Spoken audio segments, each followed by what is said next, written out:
introduction about myself.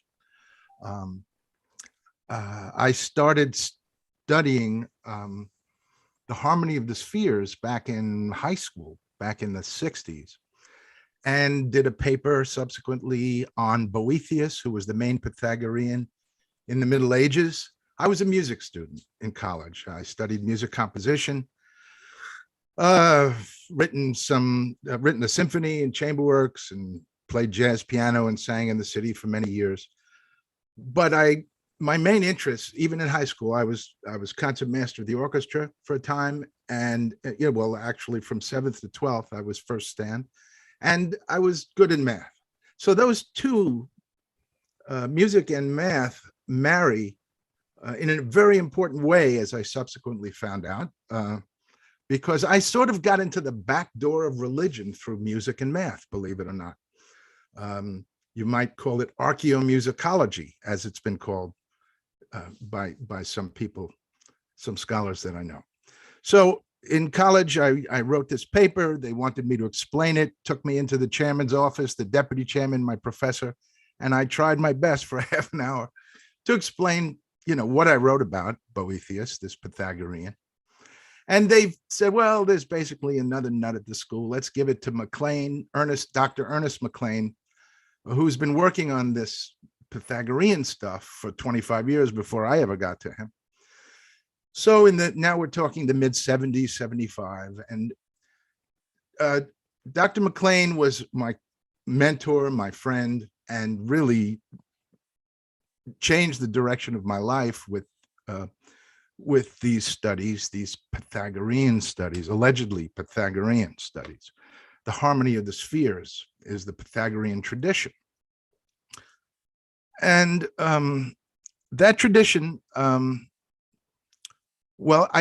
MacLean was working on the name of his first book was The Myth of Invariance, The Origins of the Gods, Mathematics and Music from the Rig Veda to Plato.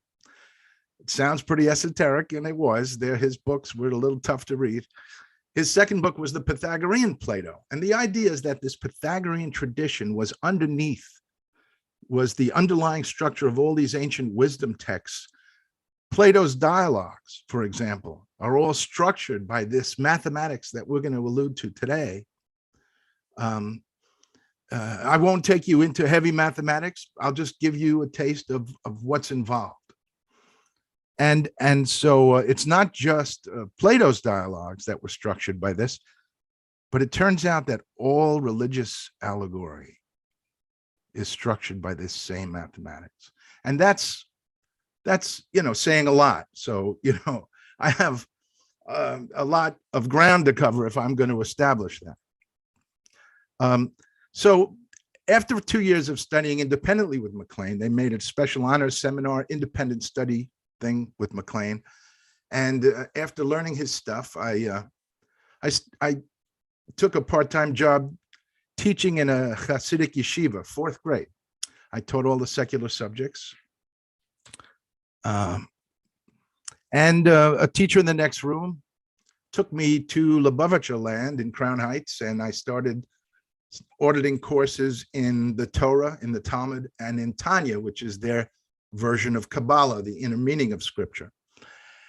And so after a time of doing that, I had discovered that the numbers MacLean was teaching me with these Plato numbers was showing up in these ancient Jewish texts. And so I took a Tanya, which is considered the Bible of Hasidus for the Lubavitch, who carry the ball for Kabbalah, basically. And I took a Sefer Yetzirah, which is the oldest, most authoritative Abrahamic text, the only text attributed to Abraham by many in the Orthodox rabbinical community. There are philologists who take issue with its authenticity, but I've spent basically the last 45 years deciphering and authenticating this text. And what I've discovered is that that there is something called the 231 Gates table. And I've renamed it the God table because I believe it to be the original conceptualization of God and creation. Now, there you go. That's a big nut, because what about all the polytheists? I believe this table was, people talk about the Rig Veda as somewhat monotheistic. Well, the beginnings of the Vedic tradition, the oldest Hindu text is this Rig Veda. And so this is something I learned from MacLean, that this mathematics that structures the Rig Veda also structures Plato. But then I basically spent my life building on what I learned from MacLean by trying to decipher the Hebrew scripture, the Bible. And that led me into other religions and other geographies. So that's where I'll just sort of sum up my little life story and actually get to the nitty-gritty of what I wanted to present to you lately. I've written 2 books, The Lost Word of God and The Science of Religion, A Framework for Peace. And I've had a couple of papers published at college, Virginia Tech published a conference paper of mine. Iconia, International Conference of Near and Middle Eastern Archaeomusicology, published a paper of mine. By the way, let me just explain Iconia. When MacLean died, I got a call from Irving Finkel and Richard Dumbrell, who basically founded this Iconia group, and they worked together overseeing the Mesopotamian collection at the British Museum. So Finkel is considered one of the main Assyriologists in the world, and he oversees the entire Ashurbanipal collection of 130,000. Well, both of them together oversee the Ashurbanipal collection of 130,000 cuneiform tablets. And so they published this. I had to go to Oxford and deliver this paper, present this paper, which was a great honor, and that they published it in a text that was a sort of a homage to MacLean. And I had no idea while I was studying with him that he had friends on the other side of the pond. Anyway, so that's my starting point. So let me tell you, I'm about 2/3 of the way through my 3rd book, and I've got a paper that I'm going to submit perhaps to Archaeological Discovery magazine, perhaps somewhere else. So I'm not, there's a paper and a book soon to come out somehow. And this is sort of a preview of it. And so let me proceed without further ado to the goodies. If you'll allow me to share my screen with you. Thanks so much for that, Howard. And I'll let you continue. And also, a reminder to those everyone participating today. Please always feel free to ask questions, to interrupt Howard. I asked Howard originally if that would be okay, just to kind of keep it as interactive as possible. But Howard, this is your thing. Do it, please. Thanks so much. Yeah, absolutely. Listen, my wife tells me when I see the whites of their eyes, just stop talking. And anybody who's confused at all about anything, please chime in, ask me a question. Don't worry about interrupting me. I don't know how the live Facebook, YouTube Live works, but if you can raise your hand or just verbally interrupt me with a question, I'm happy to try and answer it the best I can. So let me proceed now to a little PowerPoint I put together to give you an introduction to what I've been working on lately. And so there is perhaps one of the best pictures of me. My wife took it when I looked fairly presentable. And here is Enoch, the first Ethiopian holy man and scribe. Now, to call Enoch an Ethiopian might give some people pause. How is that possible? Enoch was the first holy man and scribe, and 7 generations after Adam, there was this guy, Enoch.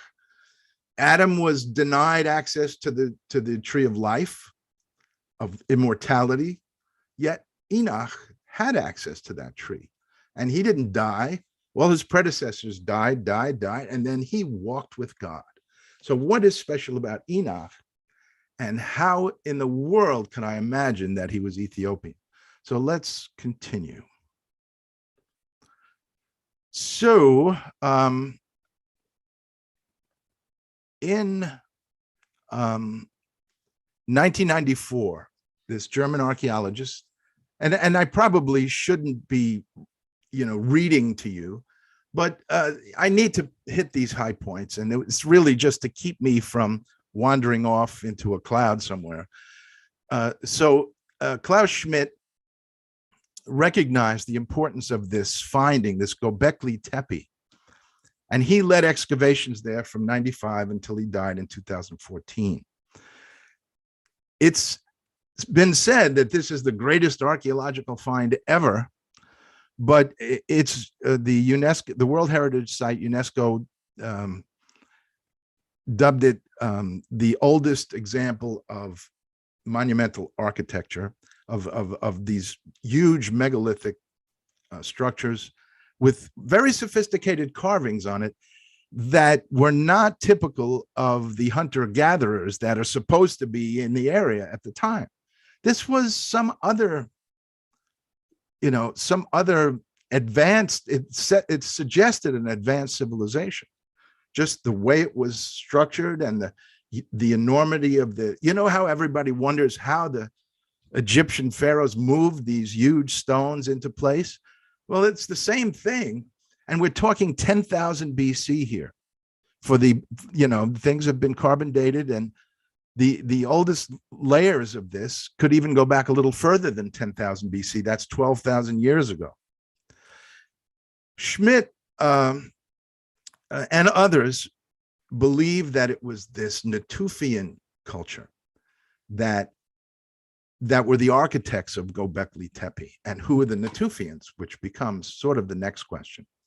But in the meantime, let me tell you what I think I've been able to accomplish and where that accomplishment sort of begins. It begins with the writings of first century Roman Jewish historian Flavius Josephus. He wrote a text, Antiquities of the Jews, and in it, he talks about Adam's vision of the earth's destruction by flood and flame. Of course, we know in Genesis, the great flood and Noah. And we also know that there were earlier versions of that Noah story in other Mesopotamian cultures, in the Akkadian, the Sumerian. There were other Noahs had other incarnations, so to speak. Atrahasis, Zoroaster, and forgive my pronunciation, in Sumer. Anyway, let me go on. In the seventh generation from Adam, Enoch was considered the Bible's first holy man and scribe, and you can get that right out of Genesis. This Jewish mystical tradition has incorporated the notion that Enoch carved mankind's secret of knowledge. Now, modern Kabbalah really began around in the Middle Ages, sort of with Saadia Gaon or Maimonides, and it progressed. Isaac Luria became what's considered the father of contemporary Kabbalah, which is the inner meaning of Scripture, right? And in that tradition, there is this secret of knowledge, Razad Dereta. If I saw the Hebrew, I'd be able to pronounce it better. But the idea is that that comes down to us through this Kabbalistic tradition that sort of began with Josephus, because he was, by the way, Josephus was a first century Roman Jewish historian, and he teaches us a lot about early Judaism and Christianity. And Josephus said that Enoch carved mankind's secret of knowledge into the pillars of Enoch. One was carved into stone and the other of brick, just in case, it was either flood or flame. So according to this Enochian tradition, the pillars of Enoch, now they're legendary. Nobody knows if they actually existed. And archaeologists wouldn't have a clue where to dig if they thought they did exist. Okay. So let's take it from there and go back and explain who these Natufian builders of Göbekli Tepe were. Dorothy Garrod was the first female professor of archaeology at Oxford. And she discovered 132 conehead negroid skeletons 17,000 years ago in Canaan. Canaan was much bigger than just where Israel is now. It extended into Syria and Jordan, and it actually and even southern Turkey. It covered a much larger geographical area.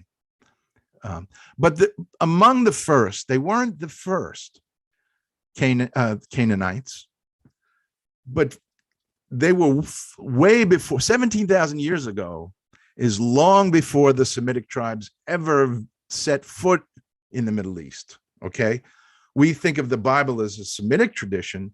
Shem, one of the children, that's Noah's children, Shem, Japheth, and Ham. Shem was supposed to be the first, according to this tradition, the first Semitic person. But we'll get into that a little bit later. But the idea is that these skeletons, these Natufian skeletons, and she dug them up and named them. She dug them up in a cave called in the Shukba cave within Wadi an-Natuf. And therefore they became Natufians. So Garrod named them, but they were dolichocephalic, enlarged skulls with negroid features. And so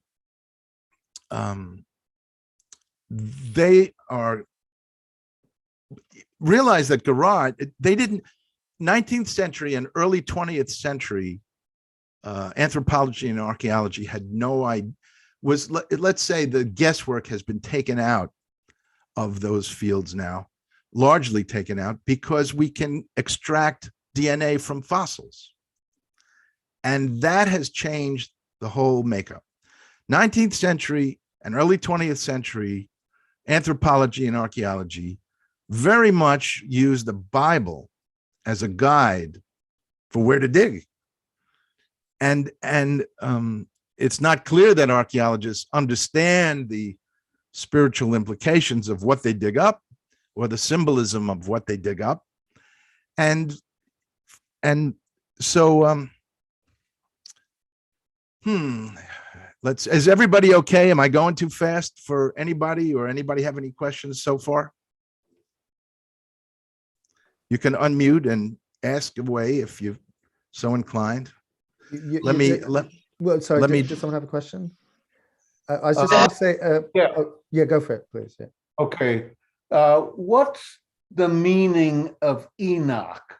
That is a person, but what's the derivative of that name, if there is one? Well, I don't, it's a good question. And I'm sure that if I were more of a philologist, I could answer it. I'm not. And so I think I've actually read the meaning of it, of the name. I don't know. I don't know. I can read Hebrew, but I can't really understand Hebrew. And so, I get philologists are not happy with that aspect of my research, but I depend on Assyriologists and philologists to do the translating and the etymology of various words. Okay. So I can't tell you. What I can tell you is that he was the first holy man in the Bible.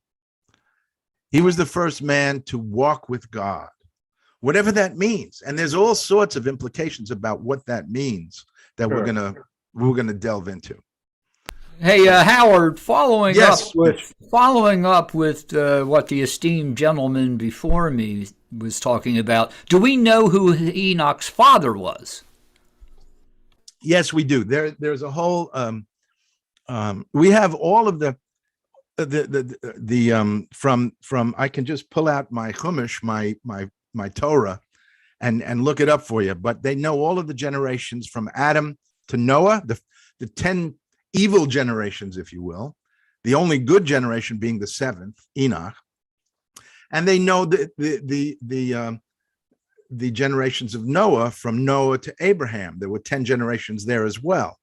Not coincidentally, the number 10 works its way in there. But before we get into how numbers, what role numbers play in the Bible, the answer to your question, Mitch, is yes. Every generation, and they know the age of each child, and you can go through all of them.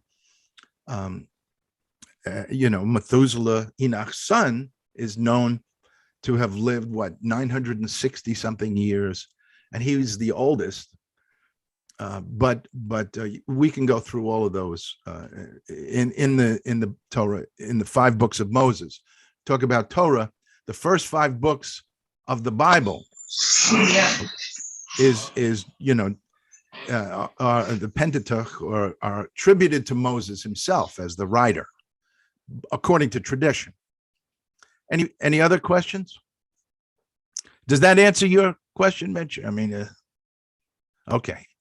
Anything else before we get back to the Natufians? Maybe we'll continue, and then we can, in a few minutes, you can others can pose questions. Yeah, because I know you have a lot of material to get through, Howard. I mean, usually, not to kind of rain on your parade, but usually I find like an hour and a half is a good amount of time. So we'll try to keep it to that limit. All right, I'll try to go a little faster. Here we go. Okay, cool.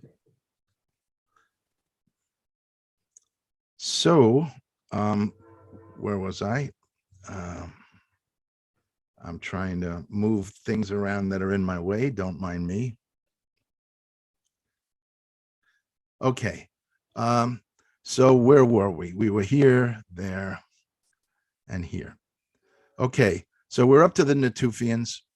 In 2019, so we learned a little about the Natufians as the architects of Göbekli Tepe. And in 2019, there were 2 guys who authored a paper entitled "The World's First Known Written Word at Göbekli Tepe on T-Shaped Pillar 18 Means God."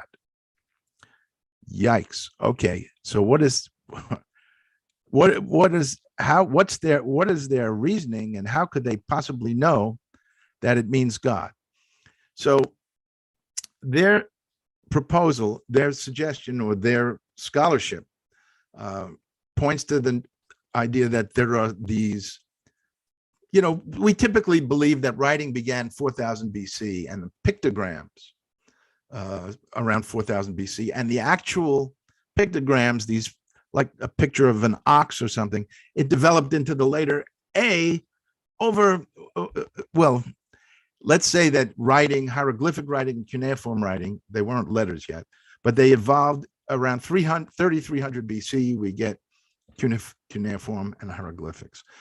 To suggest, like these 2 guys, that before the Luwian, which is Turkish, hieroglyphics, that there was a Luwian script that developed in the Bronze Age, between 2000 and 1400 BC. And what they're saying is that the word for God that was used in that script, for God, and another word for gate, appear in Göbekli Tepe, the exact symbols. And so, they're saying that, in 2000 BC, it meant God, and this meant gate. And here they are in Göbekli Tepe. So thousands of years before we thought writing began. And why would they choose such an important word as God, if it wasn't actually, anyway, there's a lot of evidence, inscriptions, and using this God symbol and gate symbol that appear on Göbekli Tepe. Okay, so let's move forward. Why is here we go. Now, here's where, when I applied the Plato numbers to the ancient Hebrew texts, I spent the last 45 years deciphering and authenticating the book of creation, which is the only text attributed to the prophet Abraham by many within the rabbinical community. The Holy Tetragrammaton, well, which the transliteration that people use is Yahweh or Jehovah, but that word is so holy, a Jew is not allowed to try and pronounce it. They're not supposed to.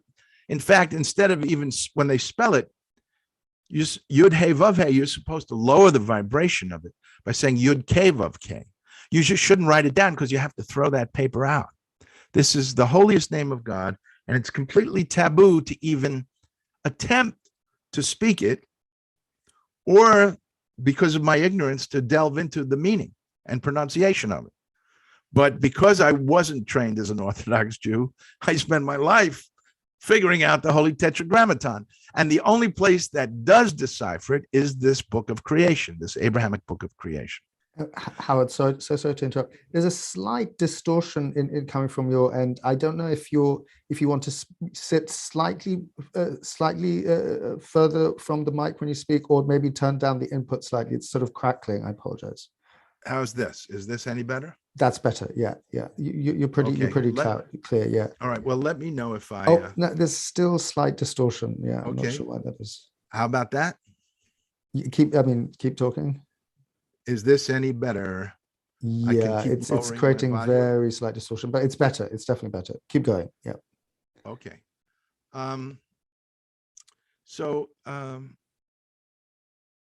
Let's see.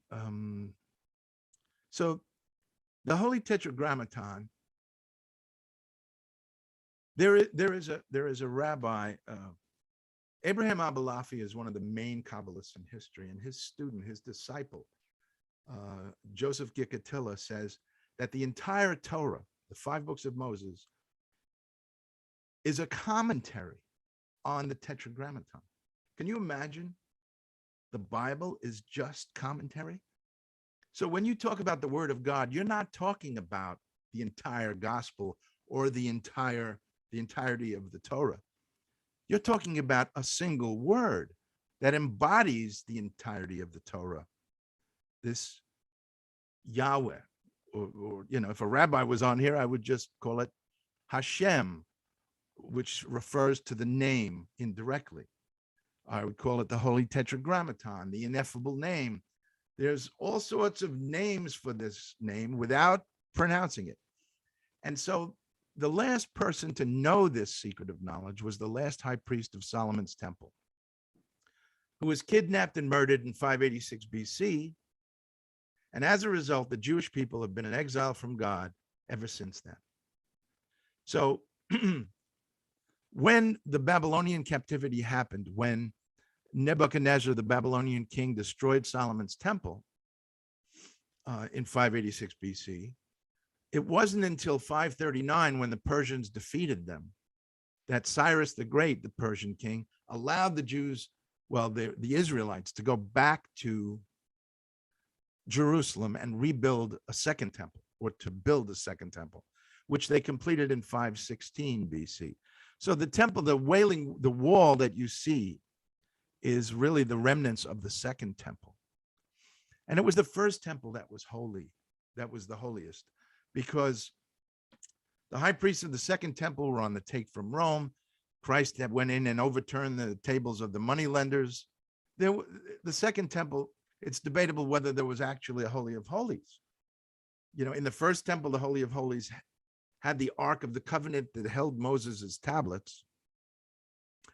And the high priest, every Yom Kippur, once a year, would risk his life, basically, by pronouncing this holy name, the Tetragrammaton. And that would purify his body and liberate his soul that would go through the veil, so into the Holy of Holies.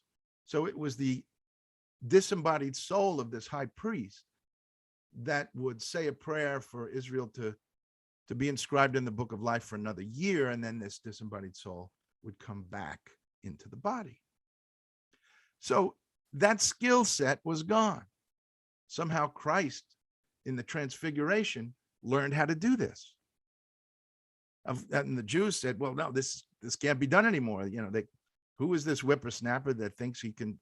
Anyway, the transfiguration, the soul of Christ was having tea with the disembodied souls of Moses and Elijah, who were allegedly long gone, but their eternal soul was still there. So the whole idea of the transfiguration and resurrection suggests that Christ was the first to revive this for 600 years. And Muhammad, being the seal of the prophets, which means he was the last one to have this skill set, is the one that everybody should follow because he was the last to have this skill set. And so the night journey is very much consistent with this Kabbalistic notion of purifying the body and liberating the soul. So let's move on from there. Here is the Freemasons and the Lubavitch, I believe, are the ones who carry the ball for Kabbalah. And here we see a quote about the meaning of this word, okay? And so you can take your time to read it yourself, but maybe I'll try to read it for you. From year to year, no longer did the high priest pass beyond the veil, which is what I mentioned to you, and pronounce the great word, which is the Tetragrammaton, on the other side of the curtain of palms and pomegranates.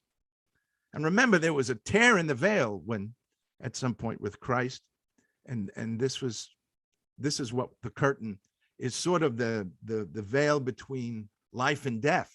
So, you know, the high priest would simulate death by giving up the ghost, so to speak, the Holy Ghost, and have the soul go into the Holy of Holies. Let me go on. It came about in the course of the centuries that the true way of its pronunciation passed even from the memory of the elders.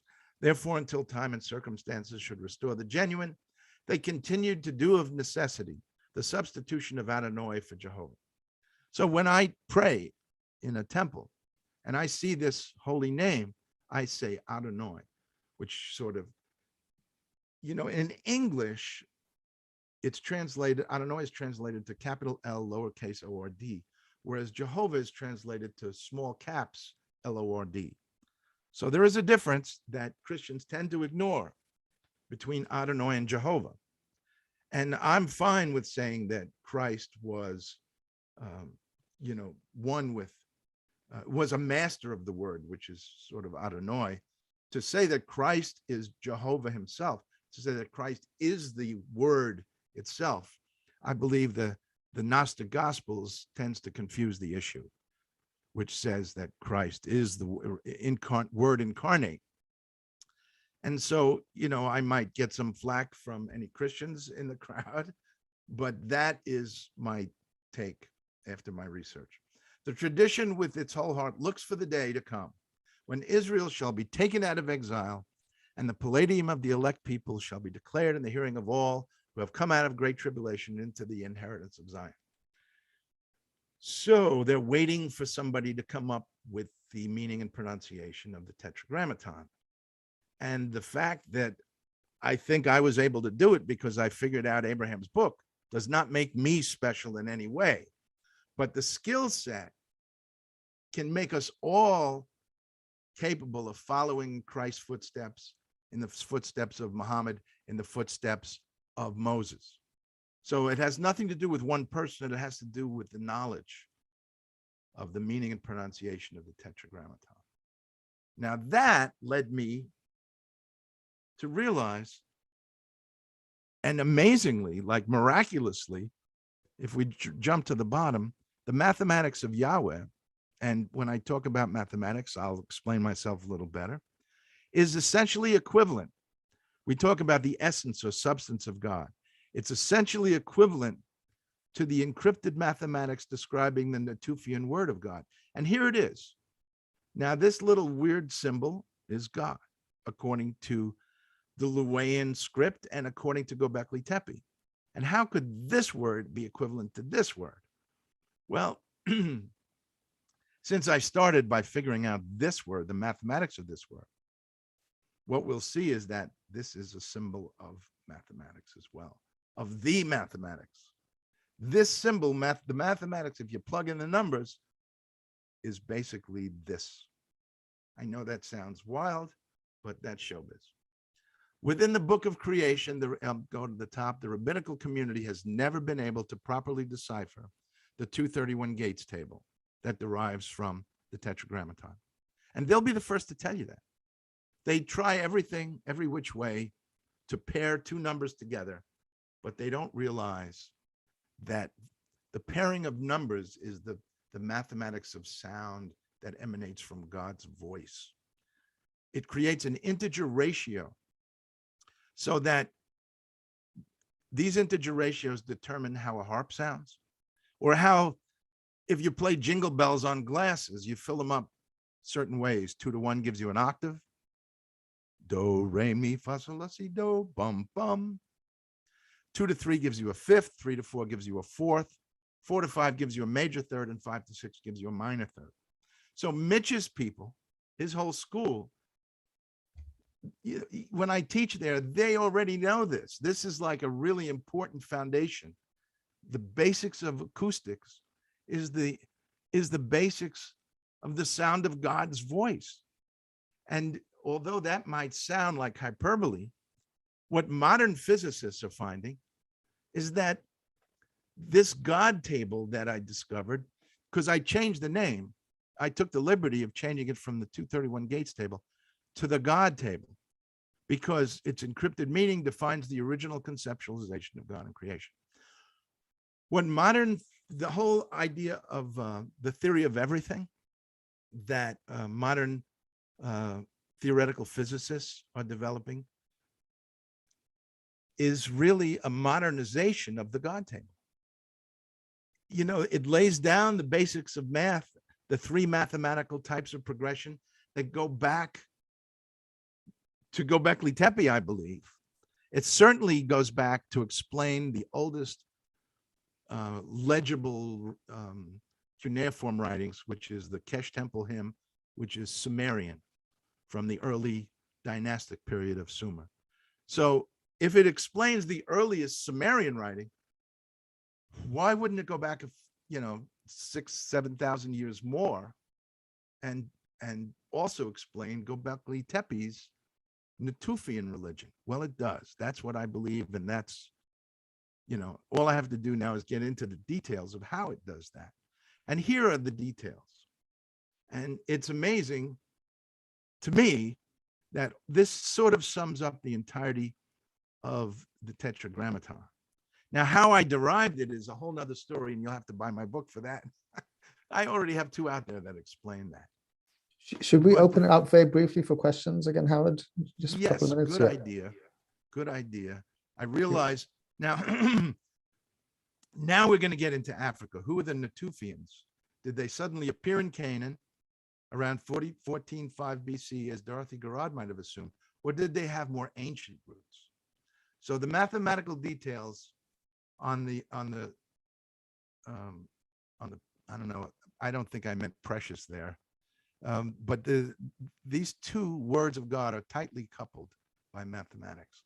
So let me end this for momentarily to take any questions. Anybody? Hit me. Nobody? No, you got to you've got to if you want to say something, you have to unmute.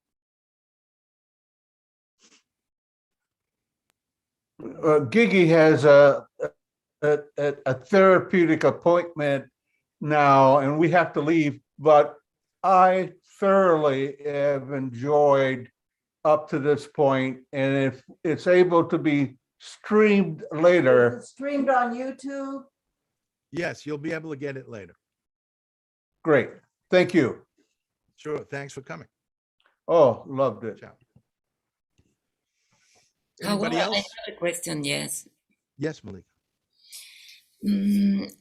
Have you find any relationship with what we would call the goddess culture? 1 second.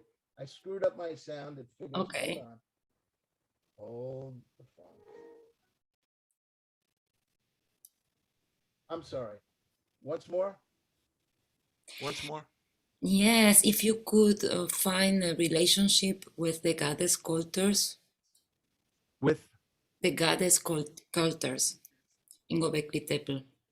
It was with goddess, cultures or cults or, religions. Yeah. because there are some scholars that they say that Gobekli Tepe is all about goddess culture. So I wanted to ask you what you think about that. Well, I would, from my research, I wouldn't say that Göbekli Tepe was all about goddess cultures. What I would say was when you go back to Africa, what we're talking about is the inhabitants of the Ethiopian highlands. That was a patriarchal culture. Next door in the East African mountains, the only two groups to really survive the Ice Age with these cone heads, these brainiacs who became Natufians after they migrated to Canaan, were these two groups, the matriarchal East African mountain folk and the Ethiopian highland patriarchal clans. And when they migrated, so this is not to suggest that there is no foundation for the goddesses. But what we need to do at that point, the numbers will actually explain the role, the female role, which is critical to understanding everything, the Earth Mother, and where, for example, the earliest of the Anunnaki, Inanna, was the one thing that tied together the other 6 gods, of the Anunnaki, and so, Inanna became Ishtar in the Akkadian, and Aphrodite and Venus in later like Greek cultures.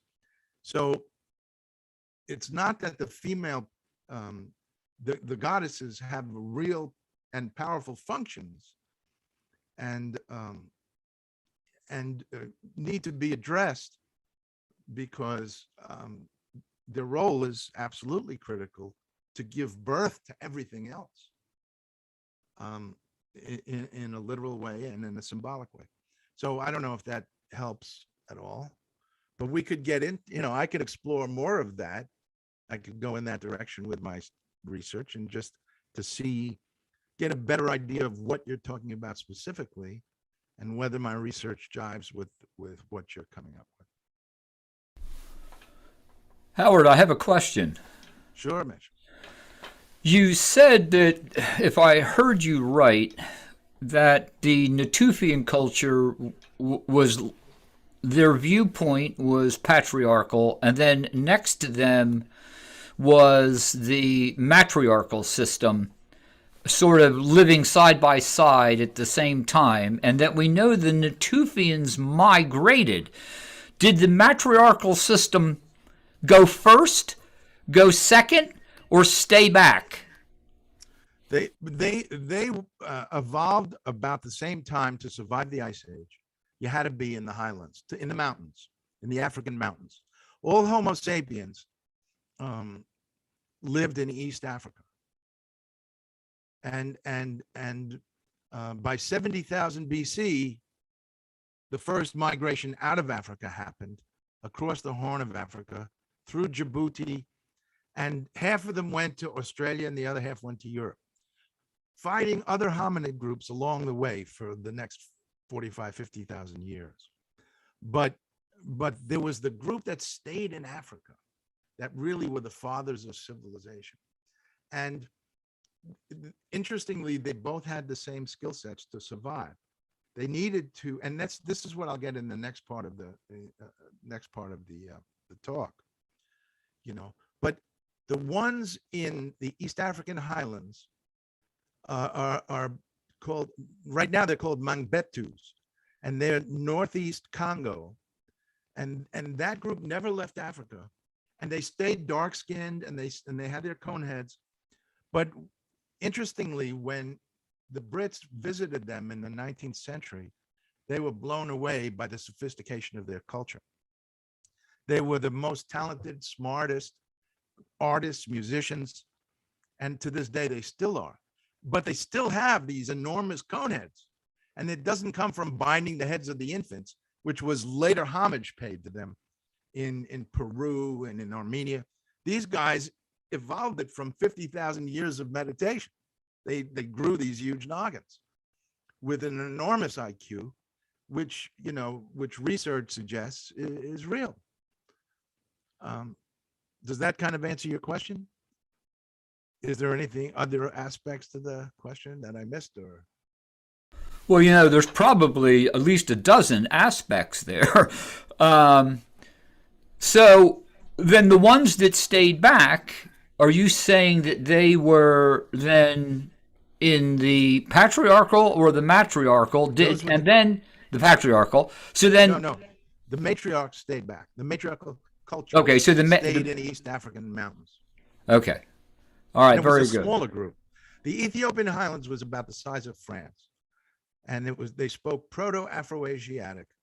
And that was the begin. These people were the real founders of civilization, including religion, writing, and mathematics. The migration routes that are pointed out make it quite evident that this migration happened, just like we could say the migration into the Indus or into the Brahmaputra River or the Mekong, right? We know that there's river, migrations from various civilizations. So, the migration routes are obviously not in dispute. But what I'm wondering is if they're all patriarchal, mixed, or matriarchal. Because I think that would be an important aspect of this, because it could be quite possible, as we know throughout history, that patriarchal systems generally overwrote matriarchal systems.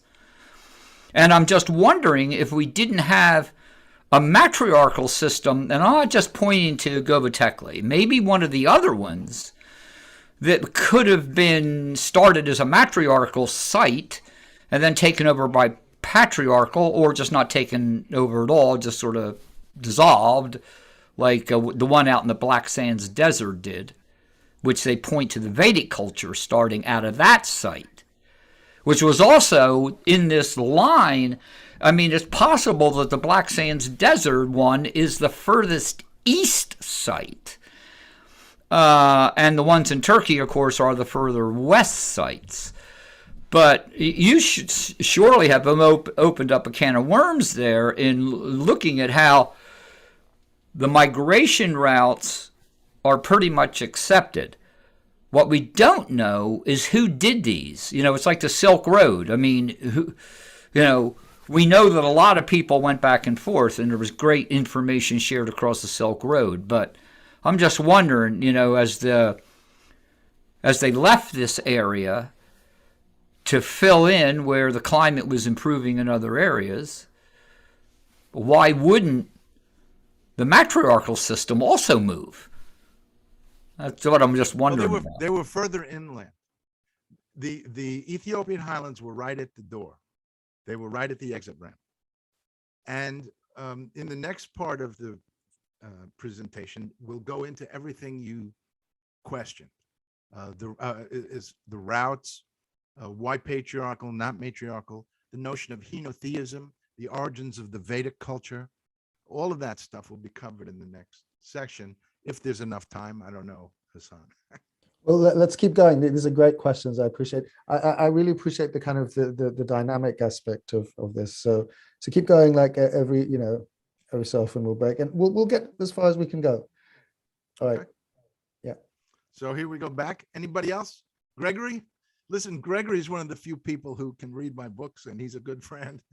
And I mean, my only big question from what you were mentioning, the enlarged skulls as a result of meditation, and that's pretty speculatory from my view. Highly speculative, yeah. So it's better than Ancient Aliens, though.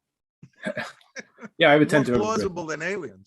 I find that a fascinating avenue, coming out of this to look into. Well, there is research, MRI research, and Harvard Yeah. people getting involved in Yes. studying tumo or inner fire meditation, and how it increases the size of various brain mechanisms, and by extrapolation, the entire skull.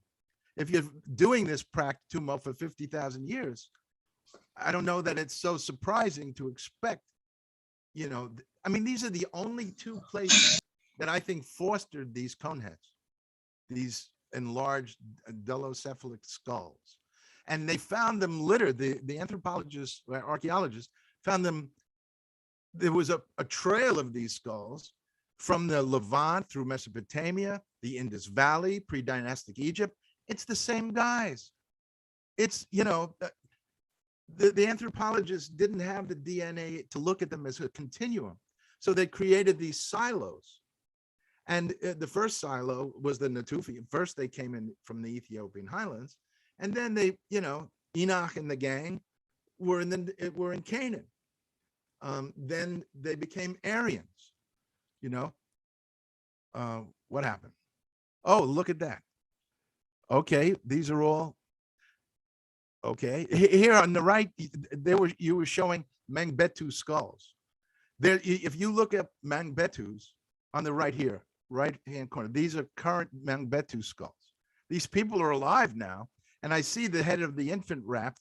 But if you look up Mangbetu, you'll see that it's not, that these guys didn't just, their skulls are too large. Also in the upper left-hand corner, these skulls are too large to have been just a result of wrapping. Anyway, they found that the Sumerians, they found these skulls, the founders of Sumer and Egypt. The Indus Valley, wherever you see these Neolithic settlements, it's the same guys. And it's the continuum that started. But now the Aryans, the word Aryan etymologically evolved into the word Iran. And so these ancient Persians were coneheads. And if you look at their DNA, they're 50% North African. And so, these admixtures, these genetic admixtures, all point to the Ethiopian origins. So let's go through some of the migratory routes that might hopefully answer some of Mitch's questions. Okay, so where were we? Let's see. Let me get rid of this. And so, excuse me. Okay. For Garad, the Natufians seem to appear out of nowhere, but excuse me, this coffee is not great for me. But much of the guesswork has been removed from anthropology with the newly acquired ability to extract DNA from fossils. This enabled us to discover that the Natufians share their DNA with North Africans. And this is all about the guesswork being largely removed. So these mega droughts started about 150,000 BC, all the Homo sapiens living in East Africa. It was killing off everybody. And so when they traced back through, they traced the patriarchal lineage through the Y chromosome and the matriarchal through the mitochondria. But they've traced both back to about 1,000 or 2,000 breeding couples around 70,000 BC. In other words, the human race was almost extinct. And so survival meant either leaving Africa or finding refuge in the mountains. So here are the two groups. These are the migratory routes that my research came up with. They left Djibouti, by the way, which is due east of Eden. I mean, due east. Here's Eden, Lake Tana, the headwaters of the Blue Nile.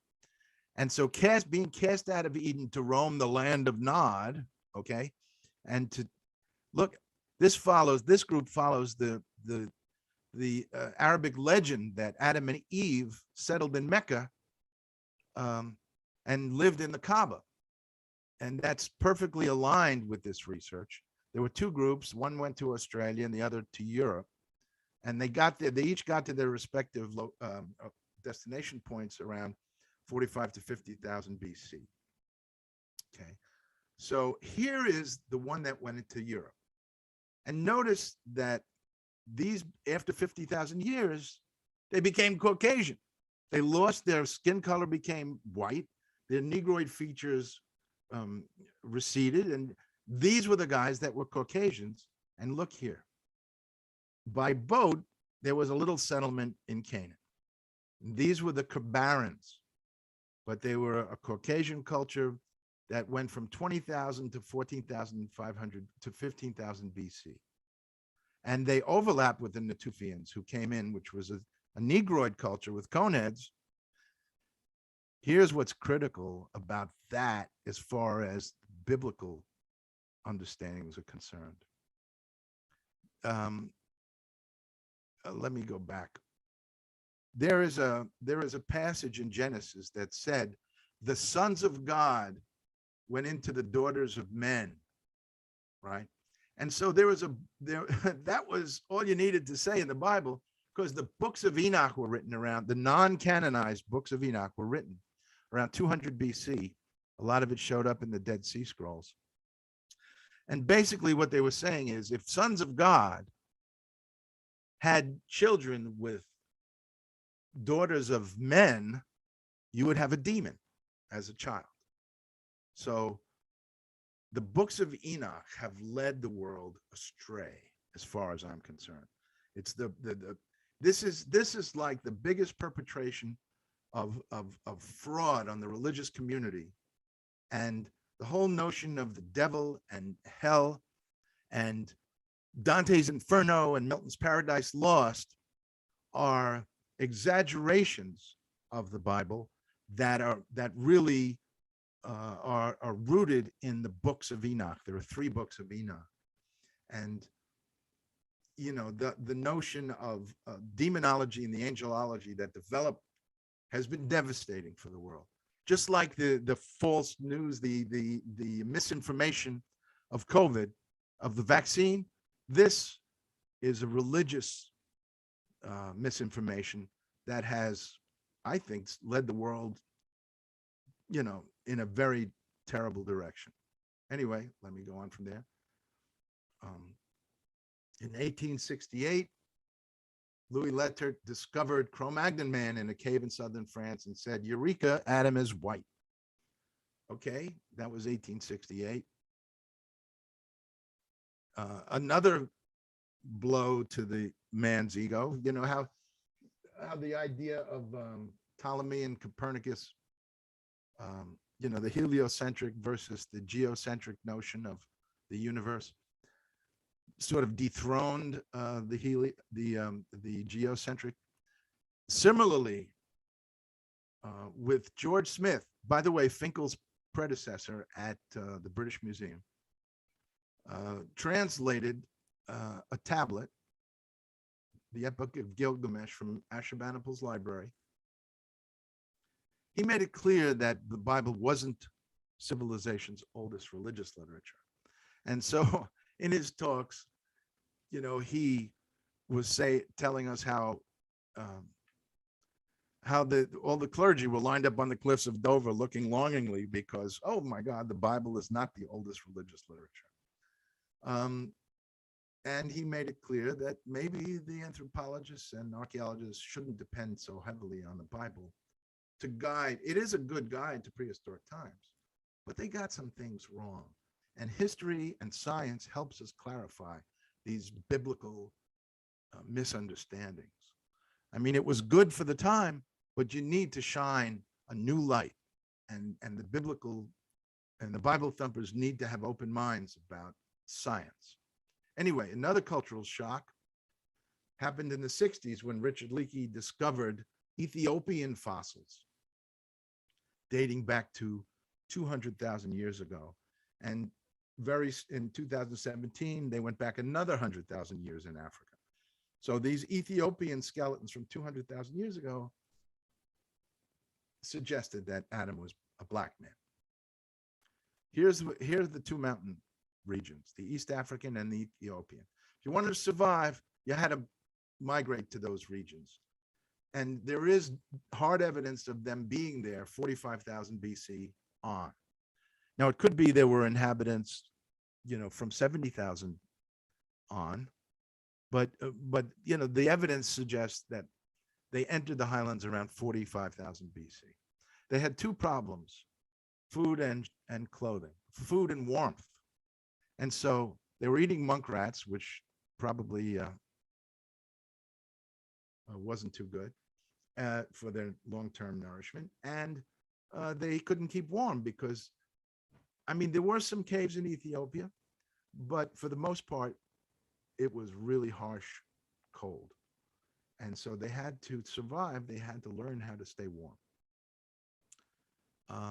And by the way, this is the East African mountains, is where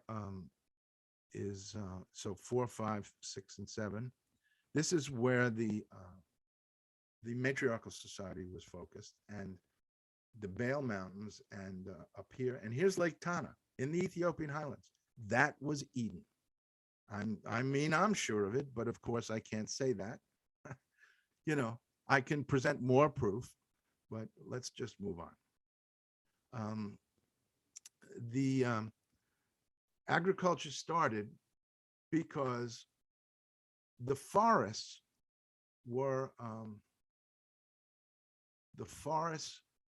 receded, and what replaced it were these montane grasses. And at the end of each blade of grass was a little grain, and they harvested the grain, they ground it into flour and made dough and baked flatbreads. That was the beginnings of the Neolithic period, the beginnings of farming, the beginnings of agriculture. When they got to Canaan, they started harvesting rye and barley and different cereals. But this was the Neolithic period, and these were the guys who did it, okay? But we're talking about, from 45,000 BC to 15,000 when they migrated out of the Ethiopian highlands.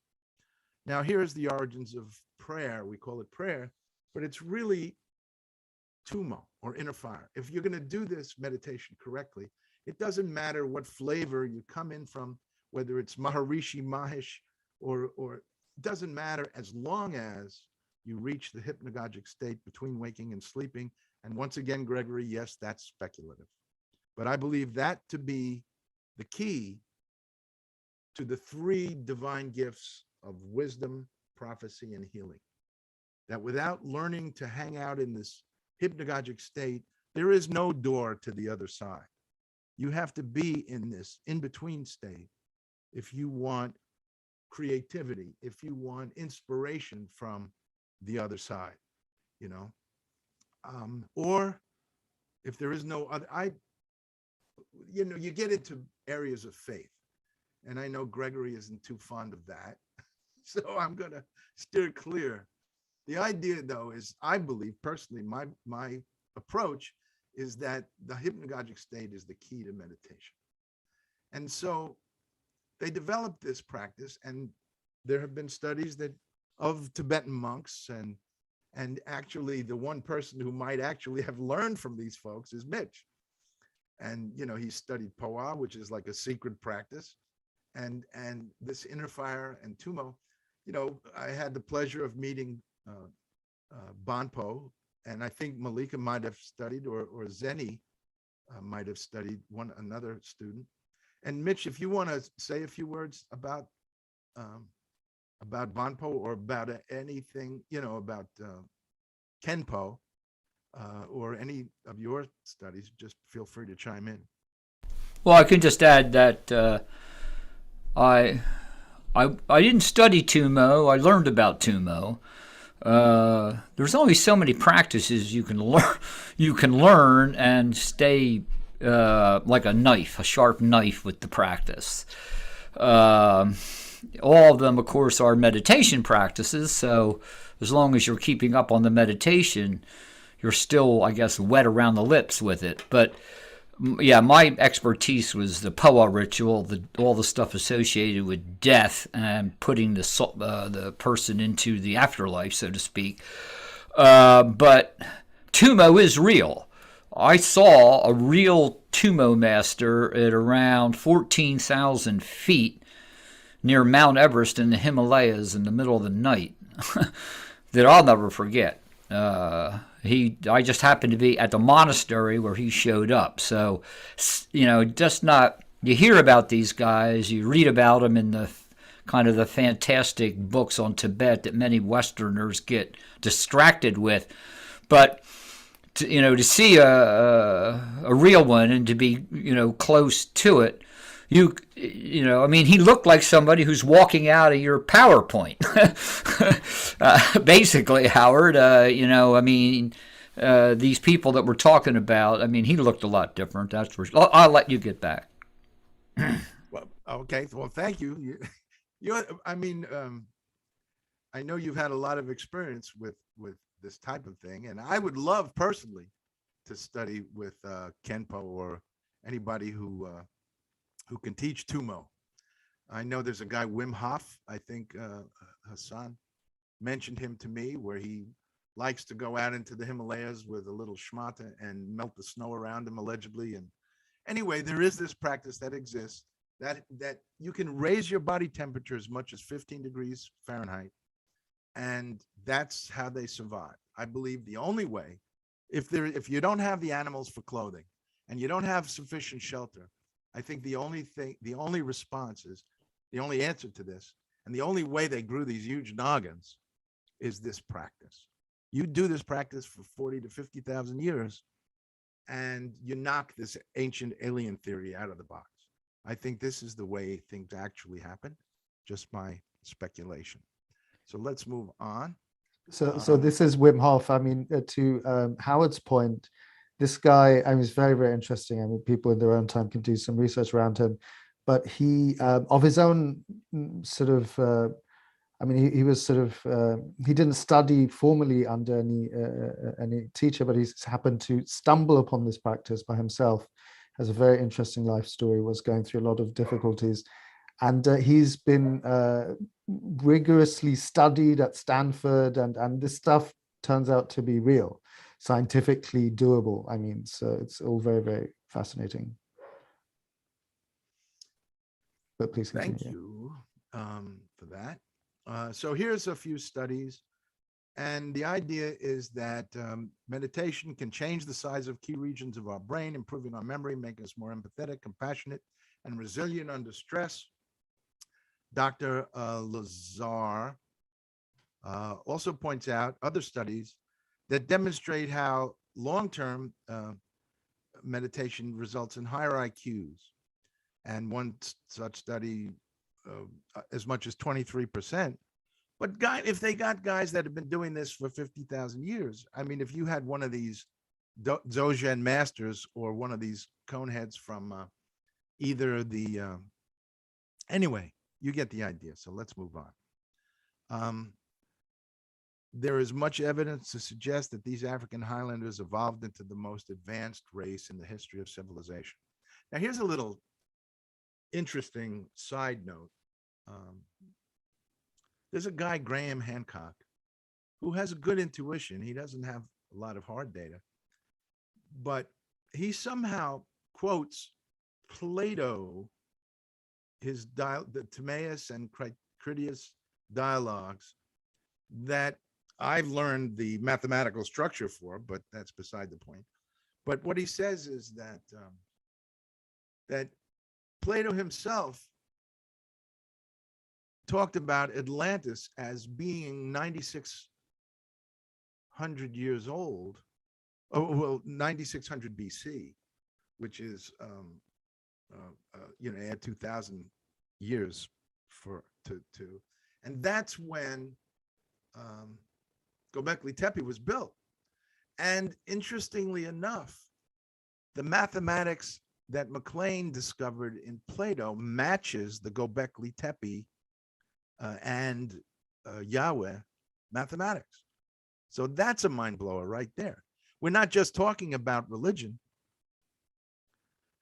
East and Western. We're not just talking about the Vedic, polytheistic tradition, the monotheistic tradition, but we're also talking about philosophy, these same numbers. And if it's true, if this is eternal truth, this God table, because they're actually just modernizing, since Bernard Riemann, who laid the groundwork for Einstein's relativity, And for modern superstring theory, M theory is the latest flavor of that. It's really, and I need some feedback from history of mathematics people like Gerard Freeberg to tell me that, yes, I'm right about this mathematical table, that it's really there's a harmonic series and a reciprocal arithmetic series in this table and a geometric progression. And the geometric progression is multidimensional. And so Bernard Riemann came up with multidimensional differential geometry. And there are entirely new fields now of Riemann topologies. And all they're doing is modernizing the God table. And the modern scientists have never seen the God table. So they can't tell me yet whether I'm right, but I know I'm right. At least I'm pretty sure I'm right. Anyway, so let's move on. Here's where they began during the Ice Age. It says 10,000 before present. That's 12,000 years ago. But this goes back much older. This is the Ethiopian Highland language. And according to Christopher Arrett, one of the scholars of early African civilizations, it could be the Proto-Afroasiatic language could be as old as 16,000 BC, which would be the oldest proto-language that we know of. And they later developed, after the Ice Age warming, the people left the highlands and started going into Ethiopia and north to the Red Sea hills and to Egypt and to the to the west, northwest Africa. And there are 6 languages that developed. Cushitic, which is the Ethiopians, named after Cush, who was the son of Ham and grandchild of Noah. Semitic, Egyptian, Berber, Chadic, and Omatic. So these are the 6 languages that developed. And here you see a little map of who spoke what where. And so let's see. Here's the result. You see these Natufian little statues all over the Mesopotamia. And here's the people of Sumer. And Nefertiti was supposed to be a conehead. We don't know if she really was, but she was the daughter of a Mitanni king who married Akhenaten. No, Akhenaten. But Nefertiti, in other words, Mitanni Göbekli Tepe was right there at the border of Mitanni. So it wouldn't be surprising that and here we see some other little things at the Metropolitan Museum that I find interesting.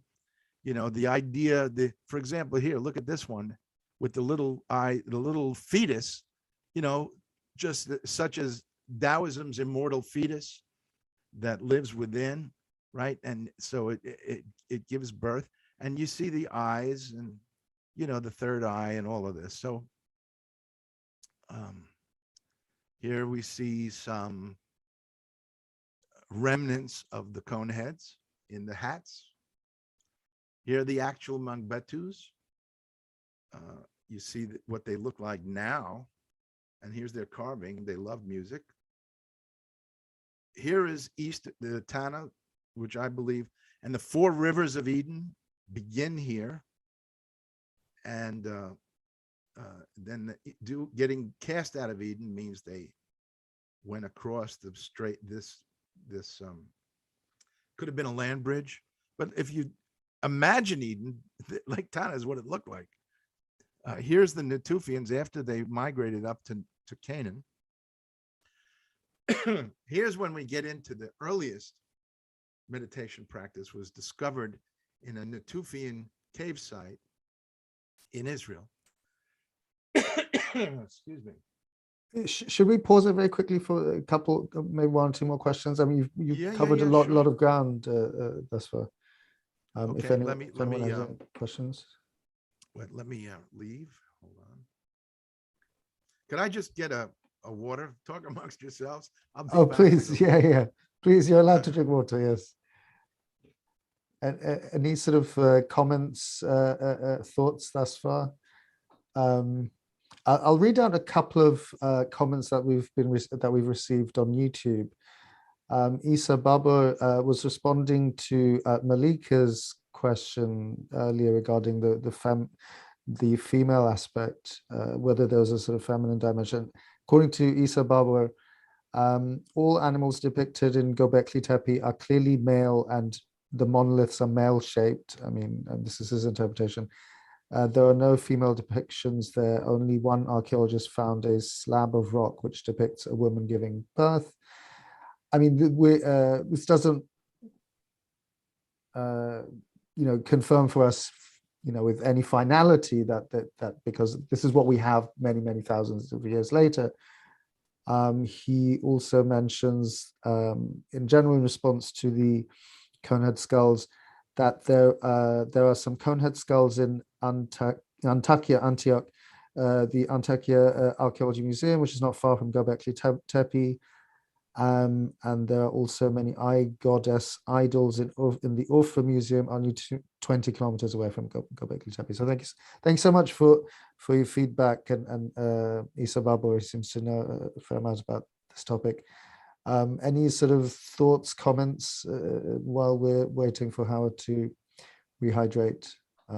Mitch, did you have a couple of things to mention? Mitch, this is the first time I'm speaking to Mitch. Howard had mentioned you to me before about how we should connect, and I'd be interested, and Howard seems to be back, but I'd be interested in talking to you separately as well, Mitch. Just, you seem to clearly have a very interesting background, and in your background now I see some sort of Buddhist type tanka paintings, is that correct? So anyway, not to Yeah, we should definitely we should probably most definitely talk.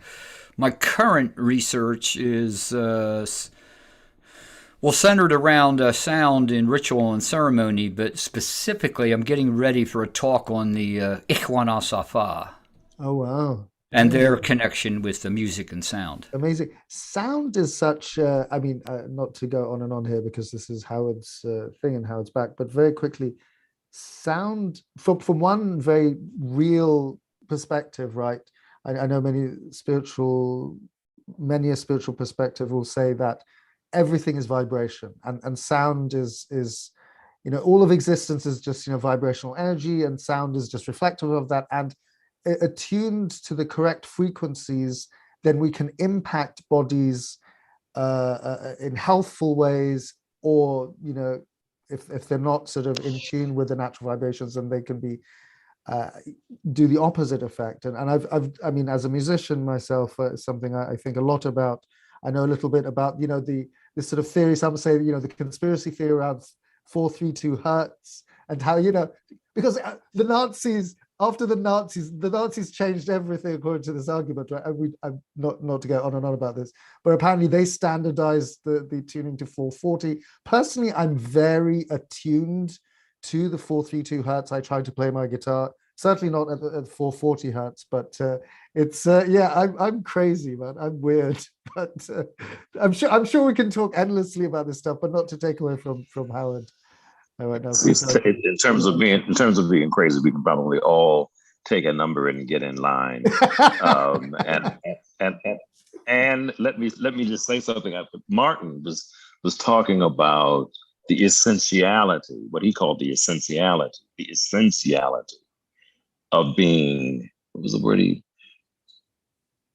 What was he saying? Maladjusted. He said there are things that are going on in this world to which we ought to be maladjusted, and to be maladjusted is an appropriate thing in the face of the kind of craziness, literal craziness, off the chart kind of craziness that we're seeing all around us. So the notion that you have to be sane is a mark, perhaps, of someone who's probably not quite as sane as they might think. Maladjustment is a useful thing, I think. What's the lyric from Seal's Crazy? Got to be a little crazy in order to survive. You got to be crazy if you want to something to survive. Make it. Anyway, you got to be crazy to survive. Yeah. I think Plato would suggest that the music has let us off the ledge. the music that we're all listening to and absorbing. Yeah, that's probably true. physiology, Yeah. we, all right. So, any questions that I can try and field? Howard, I apologize for constantly badgering you about the sound, but now after I asked you to turn it down, it's maybe put it up a bit, but there was crackling. How's this? That's better, yeah. I mean, I think we will Okay. settle for the crackling over your voice being a little quieter. I Oh, apologize. I'm sorry about that. No, Okay. that's good. You're Yeah. Can I? I'm sorry about this, but I know it was No, no, Malika's question. Malika's question about the goddess, the presence of the goddess, and this notion of that. And then there's been some responses to particularly the one that you just read. I would, if it's not too much of an imposition, I'd like to ask Malika if she has any response to any of those responses that she's heard thus far. Yes, but the world is not ready to listen to it. That sounds like fun. well, so the world may not be. But I would not have asked. Maybe we're ready. That's the Maybe we point. should That become is ready. the point. Please tell us. That is the Please. point. That is the point. Absolutely, we should hear it. Yeah. I'm happy to take a left turn here. It's fine, Malika, or a right turn, whichever. Not now. Okay.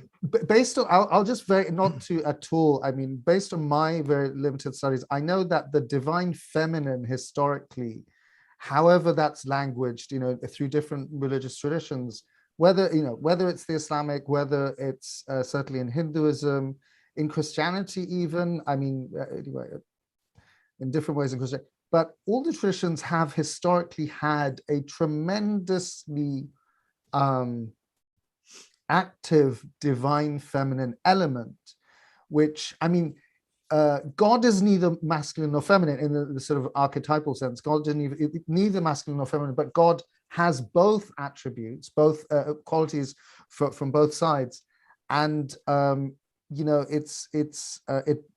it's part and parcel of the spiritual process to seek to integrate those two dimensions. My sense is, and I mean, I'm not really being very original in saying this. I mean, this is what I learned from teachers over the years, and this has been my personal existential sense as well, that there's too much, what we're experiencing globally right now is this hyper masculinization. I'm clearly not the first person to say this, but what we have, all the wars, all the injustices, not to say that women can't be violent and unjust either, but I think, or the feminine dimension can't be, but the feminine dimension almost by definition is about compassion. It's about embracing and creating space. So I wouldn't be surprised.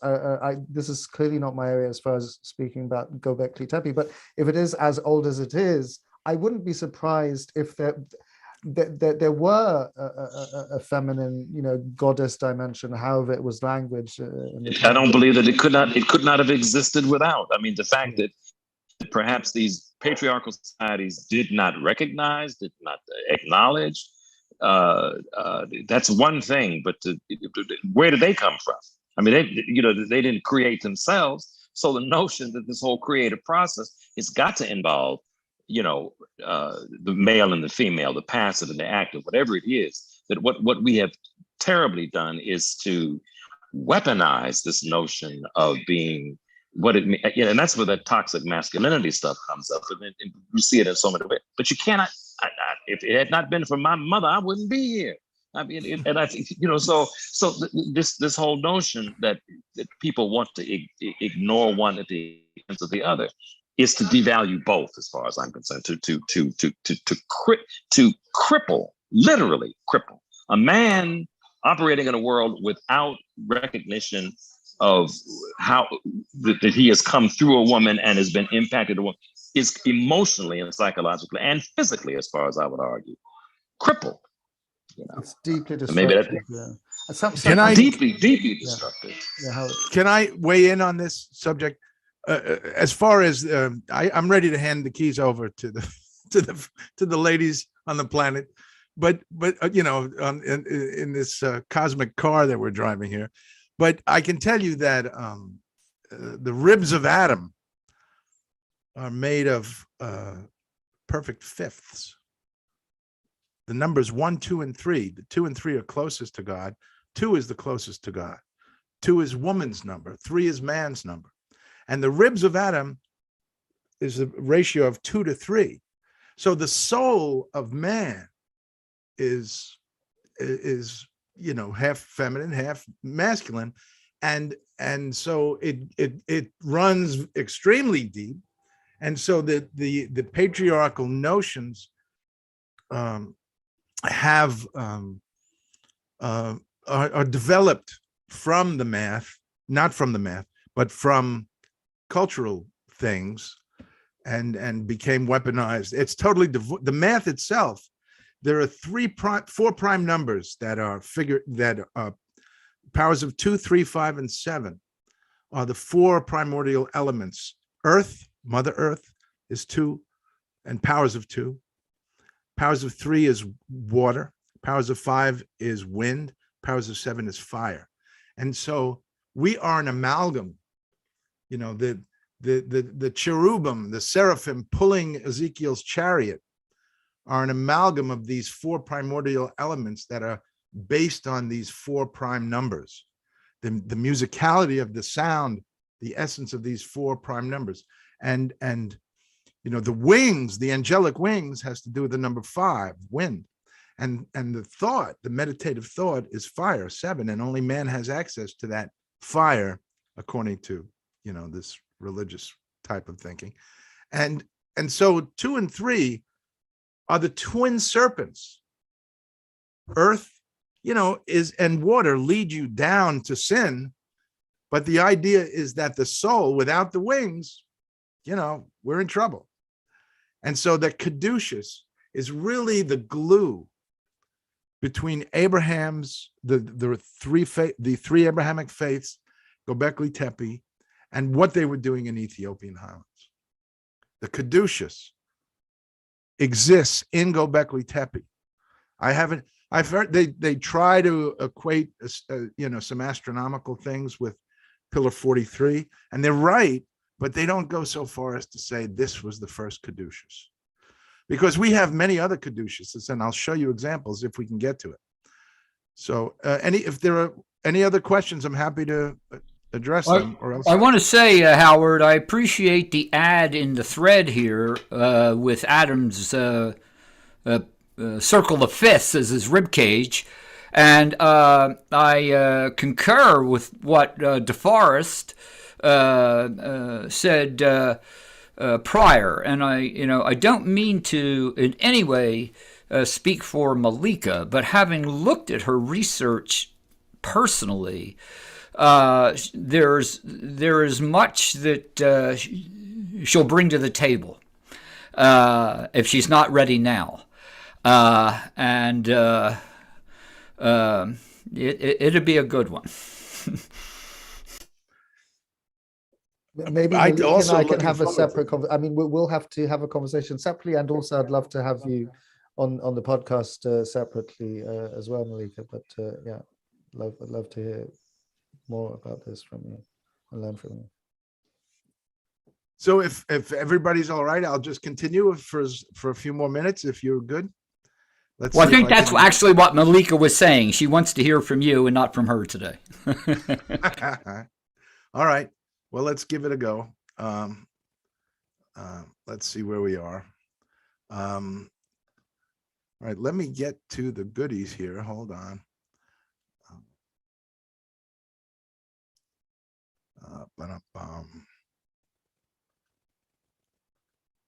Okay. Oh, look at that. That turned right to the right page. Okay. So here we go. The first Ethiopian holy men to settle in Canaanite caves became known in the book of Genesis as B'nai Elohim, sons of God. And we know from, well, at least the Reverend Raphael knows that these sons of God went into daughters of men, and according to the books of Enoch, had demon children. Okay, I lose it when it comes to the book of Enoch. The actually only, ironically, the only people who take who have canonized the Book of Enoch are the Ethiopians, but that's ironic because I believe the entirety of I went into this whole diatribe before about the Book of Enoch leading religion astray. So let me just take it further.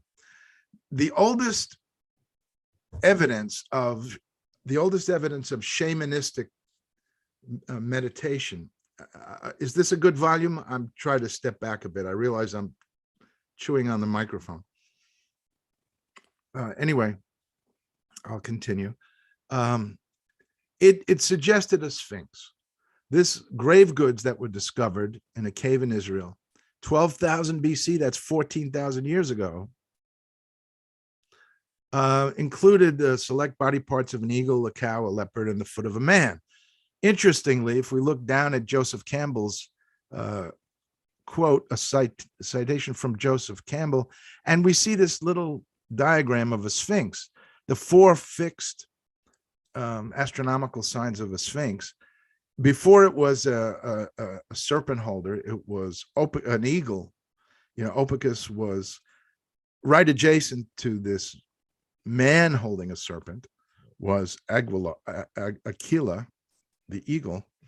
So in the Bible, we have eagle's wings, the bull's horns, the lion, and man, the water bearer, the soma juice or whatever comes from that sign.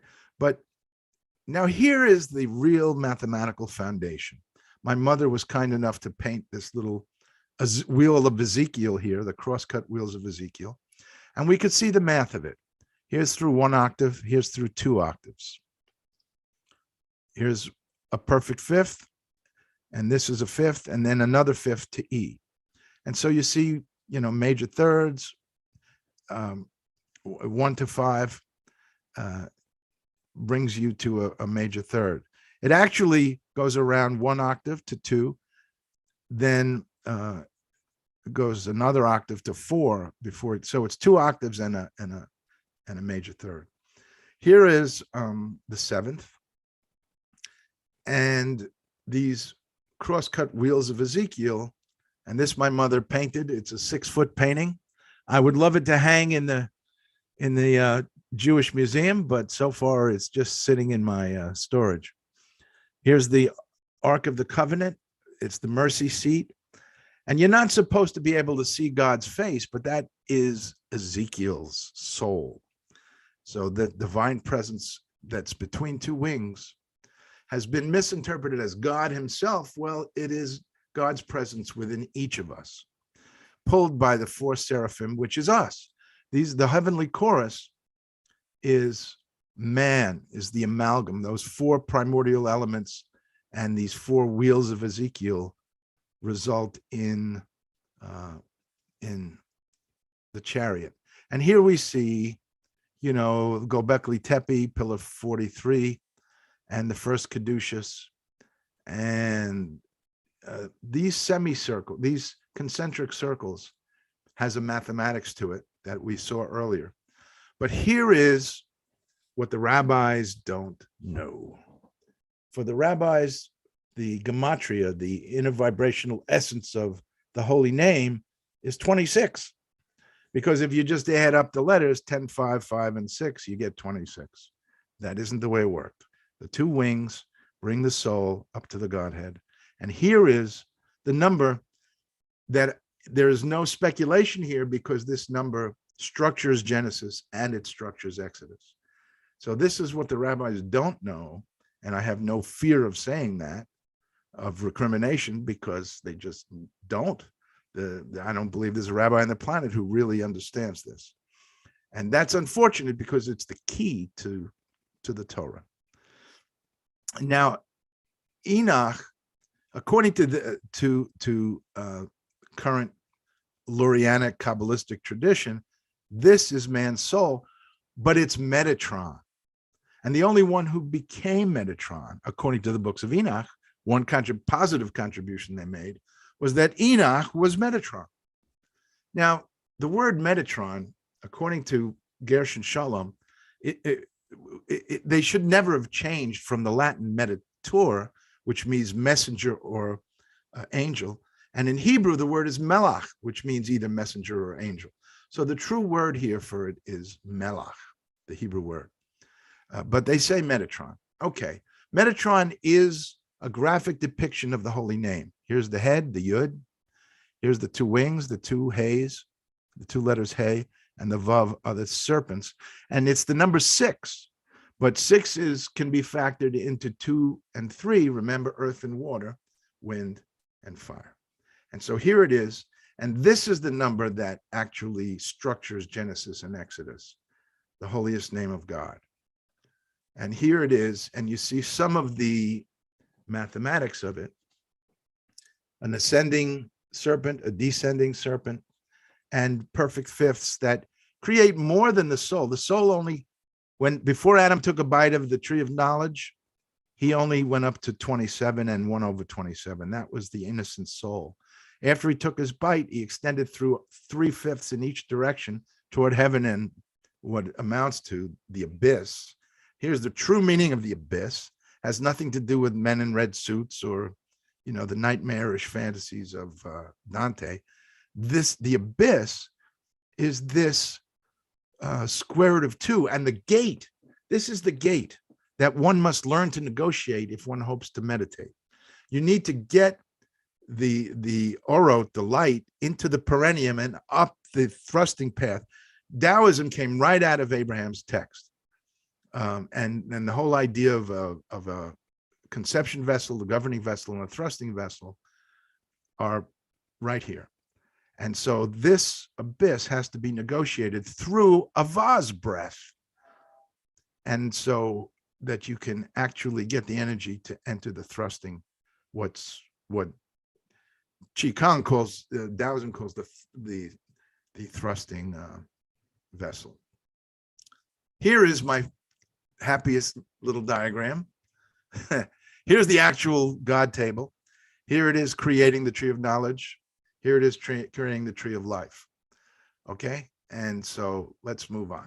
But that's kind of the most descriptive I can get, because it creates the tree of knowledge, but it also is the twin serpents. It's the serpents are there, but the soul needs wings to get it upstairs. Here's different caduceus, but it's all the same. And that's kind of the point of the paper. The caduceus ties the Bible to Göbekli Tepe and back to the Ethiopian highlands, where they actually facilitated this before they started writing it down and creating symbols for it. Here it is in a Luwian hieroglyphic script. Notice the Godhead. Here it is, the T-shaped pillars in Göbekli Tepe is the body. There's clearly arms, but this liberated head, it's not decapitated, it's liberated. So nowadays we talk about the liberation of the body. What you'll find in Göbekli Tepe is the Kundalini serpents happen inside the T-shape, but it's the head, the meditation, that enables you to liberate from the body. Here we have twin serpents in Kettle-Hayek, and the concentric circles of Plato's Atlantis, of the Tetragrammaton, of the Luwian hieroglyph for God, and gate. Okay, you have to negotiate the gate.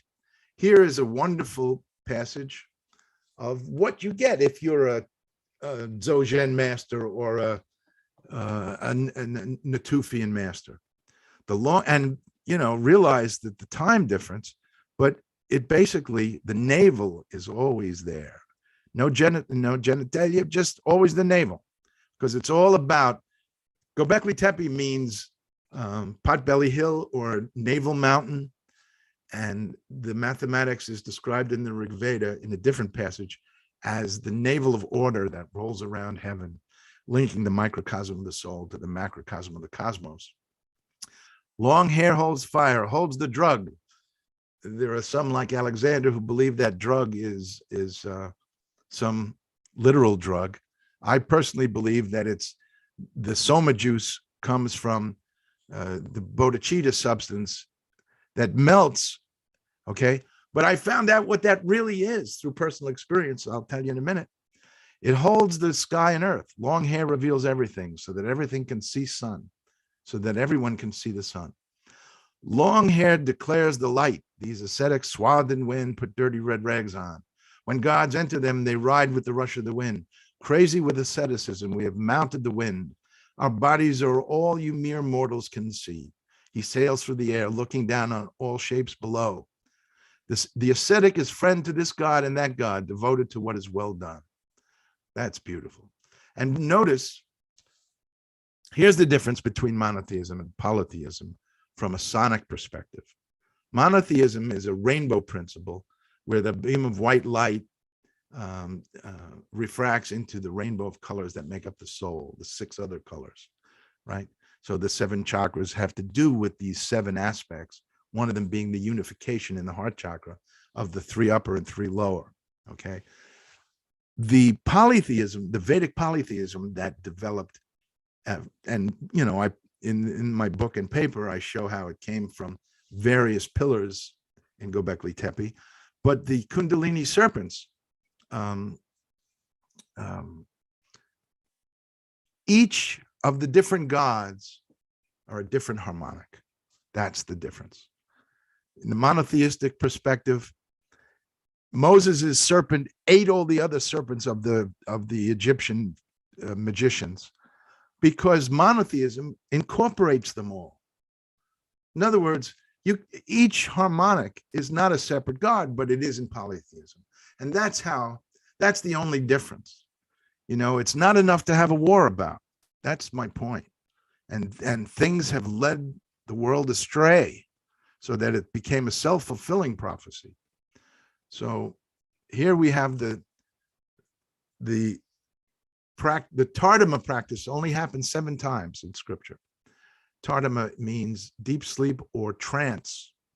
It's a trance meditation, hypnagogic state that purifies the body and liberates the soul. That's the secret of knowledge that defines the practice of high priests and prophets in the Bible. Here's the Rebbe, the Lubavitcher Rebbe, who's supposed to be the one man who knew everything about everything. I believe he read my earliest paper, and that's another story.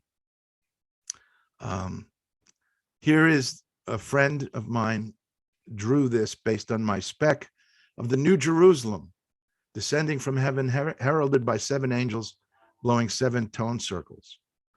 Okay, here is the Hajj doing 7 circuits, paying homage to the station of Abraham, because according to Arab tradition, this was the original dwelling of Adam and Eve. Abraham and Ishmael were commanded by God to rebuild it. And so the station of Abraham houses the footprints, you know, where Abraham ascended. And you, I believe, touch the station of Abraham and say a prayer. And every Muslim, it's part of the 5 pillars of Islam. Nazanin, if you want to weigh in on that, if you're still there, I think that's the whole. I'm still here, but we have Dr.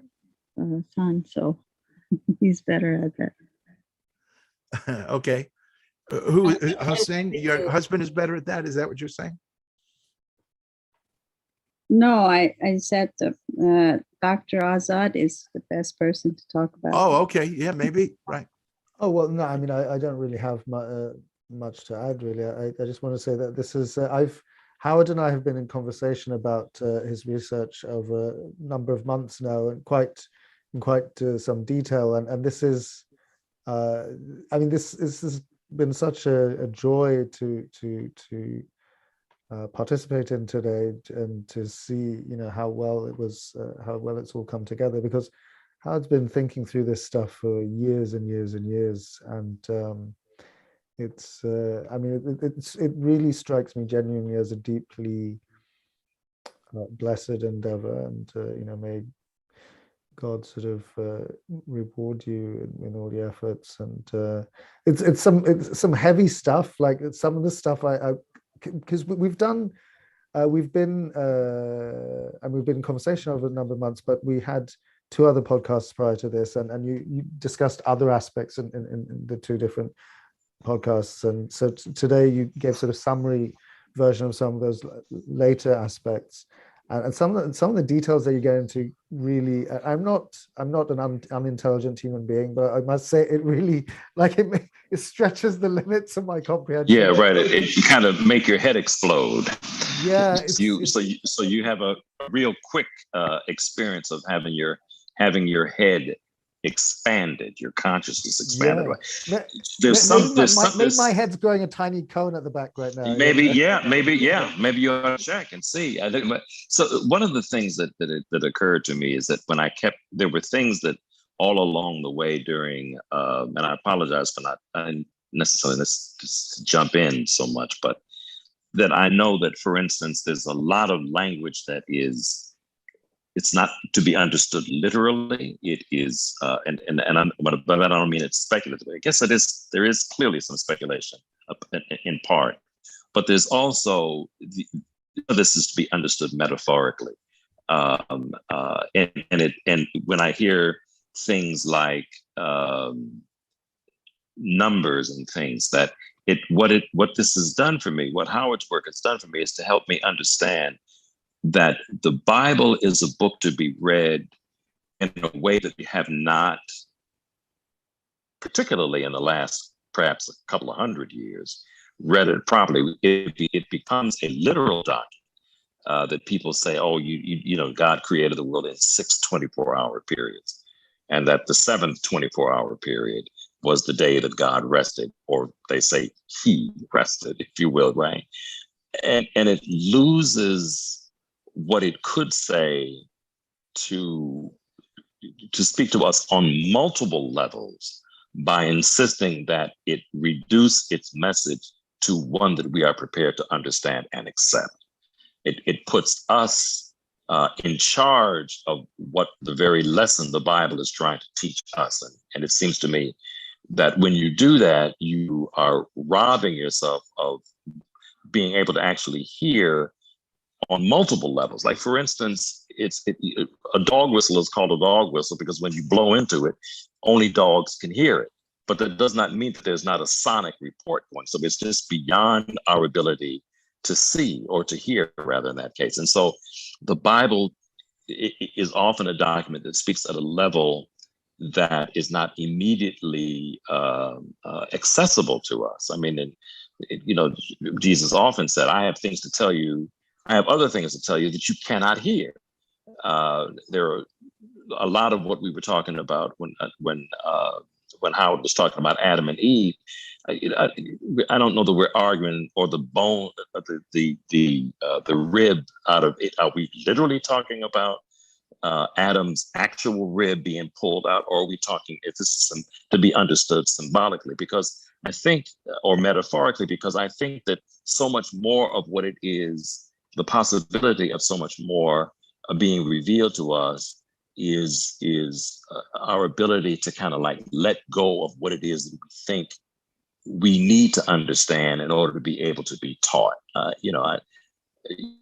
It's a fascinating work that is going to require like a lot of connecting points to be able to see what this whole notion of the New Jerusalem that Howard was just recently talking about with the Kedushas, and the examples of the Kedushas and how they and what they meant in the Bible, and what this, like where Jesus says when he was predicting his own death in the New Testament, he says, as Moses lifted up the serpent in the wilderness, and there was this moment when the serpent, people were dying, and Moses put a serpent on the stick and raised the stick up so that the people could see it, and those who could see the stick and see the snake on the stick, if you will, were healed of their malady. And so when Jesus says, as Moses, very briefly, DeForest, I apologize. I want you guys to continue. My dog is being super annoying. I tried to take her to the back garden, but I think I have to take her out. So I don't want to prematurely end this conversation. To DeForest's point, so I'm going to, please do continue. Don't see my absence as being my not participating. It's just my dog. No. But to DeForest's point, and regarding Howard's insights, I think there's a hyper emphasis and overemphasis on, like, we've become really poor readers, as modern subjects. Everything has to be literally true. Like the scientific mindset has really done such a great disservice to us.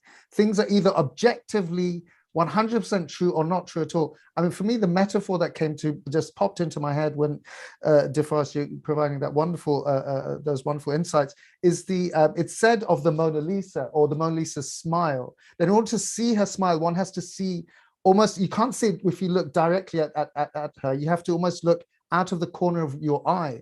So it's almost like, in order to interpret these deeper truths, we have to come at it from other dimensions of our intelligence. I mean, historically, all the religious traditions, all the major religious traditions and my traditions, recognize that the gradations of being, their levels of being, their levels of intelligence.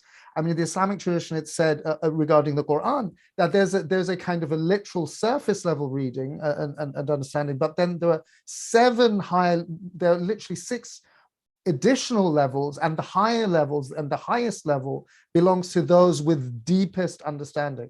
So and maybe it's something to do with that. That being said, I'm going to please continue. Please, I'm just going to be a few minutes. I apologize. I just want to address. So I just want, because she's been wanting to go. Go ahead. For a long time. So No. Go ahead. Take care of your doggy. We'll try to hang out for a while. Reverend, I wanted to just address the notion of Adam's rib and what role it actually plays. Where does the metaphor begin and the reality end, sort of? And it's looked at as man's soul. These ribs, when you add them up, basically, what you've got is a perfect fifth. It's the inner vibrational essence of man, which is his soul. And that inner vibrational essence in Hebrew is called penimiut. And that's what the numbers 1, 2, and 3, Pythagorean perfection took the first 4 numbers, but the number 4 is just an octave, 2 octaves. It's 2 times 2, right? Which is just 2 circles, tone circles, right? So 1, 2, and 3 are the real functional things. There's God, there's woman, there's man, and it comes together as these twin serpents of the soul.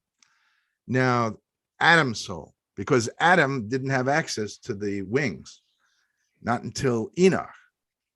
And so the idea of the meditation practice of the Ethiopian high priest, there was in Ethiopia, let me try and explain, there was they did have a high priest. It's a very strange spelling that includes W-A-P-I-E-R with an asterisk somewhere. But it was basically a high priest. This was a patriarchal, according to Eret, Christopher Eret. This was a patriarchal henotheist religion. In other words, henotheism, basically there's monolatry, which is not quite monotheism. Henotheism is where they had different clans, and each clan had their own patriarch. So, for example, Seth would be the patriarch of the patriarchal clan, and the 6th generation after him would be Enoch, the 7th after Adam. So the real patriarch of all is Adam, but then the patriarch, the good people, so to speak, is Seth. The 3rd son, right? And so, what was my point? Oh yeah, different clans. And the whole idea of henotheism is that you don't deny the existence. You may only worship one God, but you don't deny the existence of other clan gods. They're just as valid as yours, and you don't deny their existence. And so that kept the peace. And so that's from the time of they first landed in Canaan all the way till the time of the Semitic arrival of the Semites never left Africa until around 4000 BC. So you're talking, 15,000 to 11,000 years. It's a long time. Yeah. And so by the time Joshua at the Battle of Jericho, what you're dealing with is Semitic tribes. Jericho was founded by Natufians, 9000 BC. And here you've got these Semitic tribes attacking, but they realize that their generals were priests with trumpets who went around 7 times, just like the 7 angels. This is all metaphor for the sacred practice of the sacred Tartama practice. Yeah, and that's what I was trying to just to say, perhaps less than clear way, but I think I did. Did I see Malika? Did I have a hand up near you? Yes. Can you hear me well? Please. Yes, I can. I wanted to tell you, Howard, that your work really had a huge impact in me. It just blew my mind. Great. I've been 1 year trying to understand. You know this because I contact you. I've been like 2 months, like every day, trying to say, I need to understand this, I need to understand this. And I have recommended your work to a lot of people during this year. So I would encourage anyone that if they face any difficulties in understanding, to keep going. Because as the Reverend said, this can be applied and understood. It can have an impact in different levels. For example, now I am seeing my gongs here, and there were some things that I could not understood, but when I was playing the gong, I saw your images, and I say, wow, this is a knowledge that it's like a transmission in another way, and as it is based in sound, there's this mystery involved in that. So I would encourage anyone to really dig into it and not be like surprised or have fear of the difficulty, because it's really valuable in so many different levels. If I can only Malika, convince the rabbis. Thank you so much. Well, listen, I think they know it, Howard. I think they know that you're onto something, and I think it frightens them, because this can be, as Malik was saying, this can be some daunting stuff. This Bible talks on so many different levels. When the Gutenberg Bible was first published, people were saying we should not release this book to folks because it's a dangerous book. Because when you read it, you don't understand what you're looking at. And the unfortunate thing is, because it operates on so many different levels, it can be abused, as we've seen it. All of the holy books have been abused, not just the Bible. It can be abused. It can be used to subject people to torture as opposed to liberate them. In the wrong hands, it can do terrible things. So I think that when you were talking with them about this, quite frankly, I think they do know it, because believe me, Howard, if they knew that you were on the wrong track, they would say something to you about that. They would come back to you. Yeah, and so that's the reason. Their reluctance is not based upon them not hearing you. They're hearing you. Yeah. Yeah, they would be all over me. I think Malika is absolutely right that that the Bible speaks all of these. This when she said, I loved how she said, when I banged my gong, it became crystal clear to me what it was that you were saying. I couldn't hear it from you, but I heard it in the gong. Now, if that's kind of symbolic, I would think of is this notion of the sound of the voice of God speaking. By the way, in the Vedic tradition, Spanda is the creation of the universe, is sound. And so it isn't just the Abrahamic, it's the polytheistic and the monotheistic. And interestingly, DeForest, there's this false, I don't know if it's false, there's this conflict set up in the Midrash, which is stories. It's like commentary on the Bible, between Nimrod, as the founder of polytheism, and Abraham, the founder of monotheism. And the Abrahamic faiths, like Islam, is very set against polytheism, because in the Bible, they don't recognize the notion of henotheism. All they see is polytheism, and Nimrod is the founder of polytheism. Now, who was Nimrod? He was the son of Cush. And Cush is the son of Ham, and Ham is the son of Noah. So there is this royal sort of lineage that winds up in Nimrod. So Nimrod is called the first Nephilim, the first mighty man.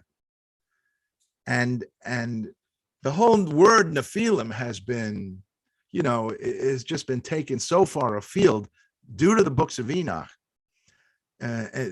by Christianity. Nephilim now has come to mean fallen angels. There's a war in heaven. I can't tell you how much Christian theology has been led astray by the books of Enoch and by this misinterpretation of the word Nephilim. Because if you go to the Hebrew root, it means to make others fall. But the Nephilim is not the sons of God who were, fornicating with the daughters of. No, there happened to be a Caucasian culture that made it over to Canaan. The Kabaran culture were Caucasians. And yes, maybe there was intermarriage, but I don't think there was bigotry back then. The sons of God, these Conehead Natufians, were, starting to have admixtures, genetic admixtures with Kabaran Caucasians. And this kind of, was the reality that was distorted by the books of Enoch. So if you don't know the history of the Kabaran culture and how these Caucasians were the first guys there, and the Natufians were the second guys in Canaan, and how they intermarried, you start going off into Never Neverland with the books of Enoch. But the reality of it is, they were not demons. That's absurd. That would suggest that the sons of God, that these Natufians were superhuman. And that the whole notion of Christianity goes afield here, because Christ as the Son of God takes on this immortal, this immortal persona, when actually he's it's mentioned in the Hebrew letter to the Hebrews that he was reviving the eternal priesthood, the order of Melchizedek, who taught Abraham this practice. So he was one of them. He was member of the eternal priesthood for sure. The rabbis can't buy that, but that's their problem. The idea is that this eternal priesthood is just a human being. He's not, Christ is not the literal Son of God, which is some anthropomorphic distortion that I can't imagine. He's a man. And as a man, he could teach Peter how to walk on water, because he taught Peter, his heavenly body went out to Peter in the boat and said, take a few steps, you can do it. And he did. Before he realized that he was walking on water, that he had liberated his soul, he fell in. So this is teachable. This is something that all men can do. And it just has to do with this deep meditation practice. Anyway. Well, thank you so much. It's been leading us astray in a lot of areas, and it's a problem. It's become a problem. Well, this is a vast topic of discussion, and Howard, I really, once again, I'm extremely grateful to you for your deep, your obsessive studies. Like, to do anything well, one has to be obsessed. And the whole world will call you crazy. Oh, there's this line from this James Bond movie. I can't remember which one. It's like quite an old movie at this point. It kind of stuck with me. It's something along the lines, and I think the villain in this particular movie says this. He said that the distance between madness and genius is measured by success. So it's Howard, you're not mad. Like, the point is that you don't know my history, but that's beside the well, point. I mean, look, it's I think to do anything well, one has to get really into it. To do anything, it doesn't matter what it is. and especially if one is really seeking to break new ground, to not just tread the same old old trodden paths. That's too easy to do, right? The most interesting insights happen when people are courageous enough to challenge long-held, orthodoxies. I'm not just speaking in a religious sense. I'm speaking just of intellectual orthodoxies, right? And I think this is where the most interesting stuff happens. And if we can continue, if we can genuinely cultivate individually and collectively, then we wouldn't have any problems.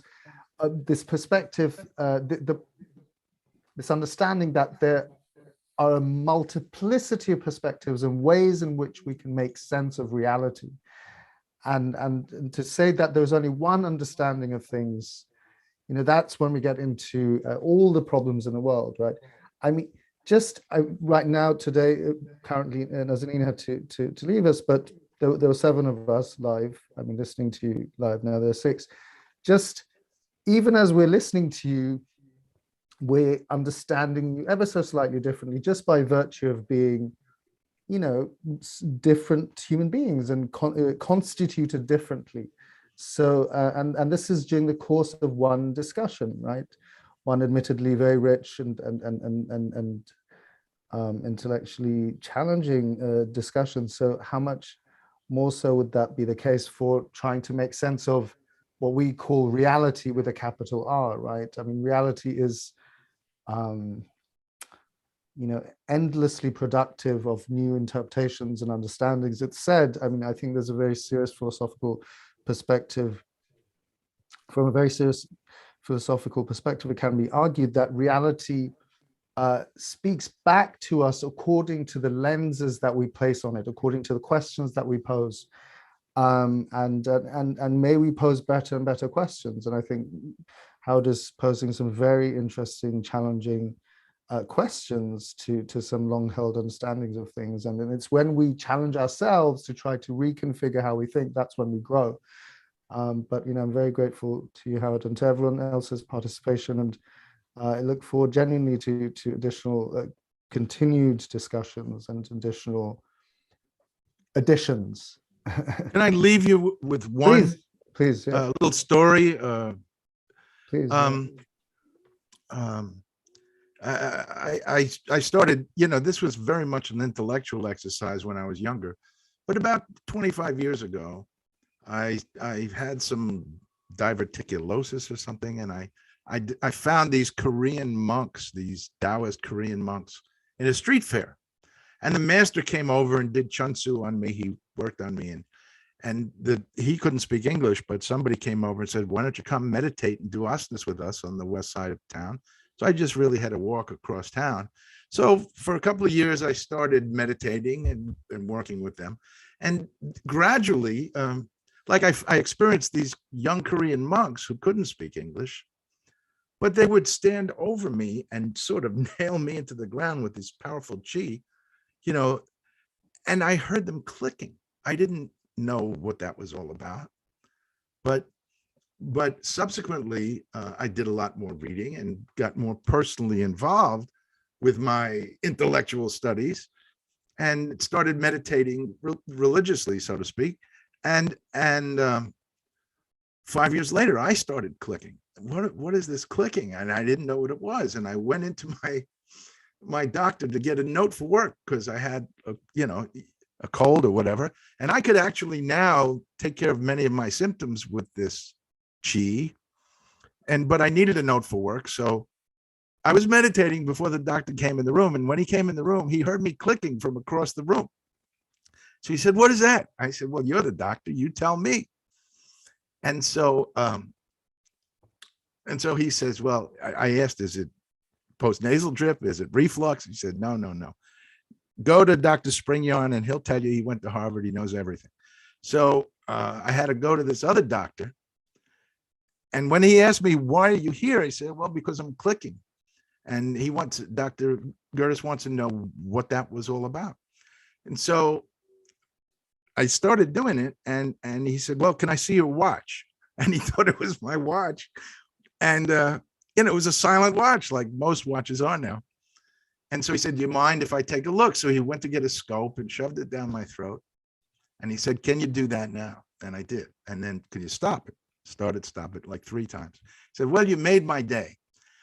I said, I'm so happy. You want to explain what's going on? And he said, well, this usually only happens to people with epilepsy or brain lesions. I said, oh, just peachy. That's just great to hear. And he said, but there is one time where it happens to normal people, healthy people, and that's when you're going to sleep. And so I said to him, do you mean the hypnagogic state? He said, yes. It's called hypnagogic myoclonus, or palatal myoclonus in your case, which is a spasming of the soft palate. And it makes a clicking sound. I realized that that was what I was hearing from these Korean monks.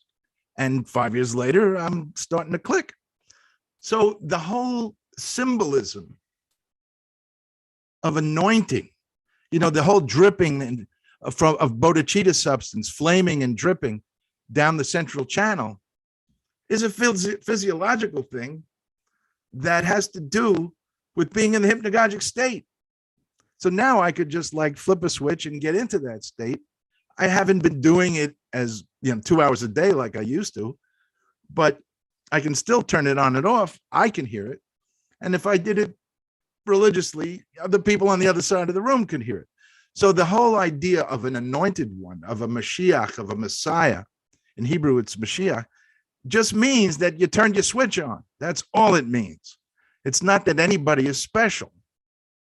Christ can do it. Muhammad could do it. Anybody else. The eternal priesthood is a result of hanging in the hypnagogic state for long periods of time. Bungo. End of story. Thank you for doing this, Hassan. It's really great to get some of this off my chest, because my father, my best friend, and my wife think I'm nuts. But that's fine. Well, I think I've been called nuts much of my life. Hopefully, if they're more, nutty people like us, few of us, then maybe it's not such a bad thing. At least we understand each other. So we can't be completely bonkers, because then we wouldn't make any sense to one another, right? And this is what we need. I think some very serious deep dive discussions on some challenging, fascinating, spiritual and otherwise questions. I thank you all for joining us today, both here on Zoom and those Thank you. able to join us whether live or later on. And again, looking forward to additional conversations, and I'll connect with some of you outside of this as well. Thank you, DeForest. Look, DeForest is like, he just teleported himself into a whole other world. I think he's actually on his way there. Okay, bye.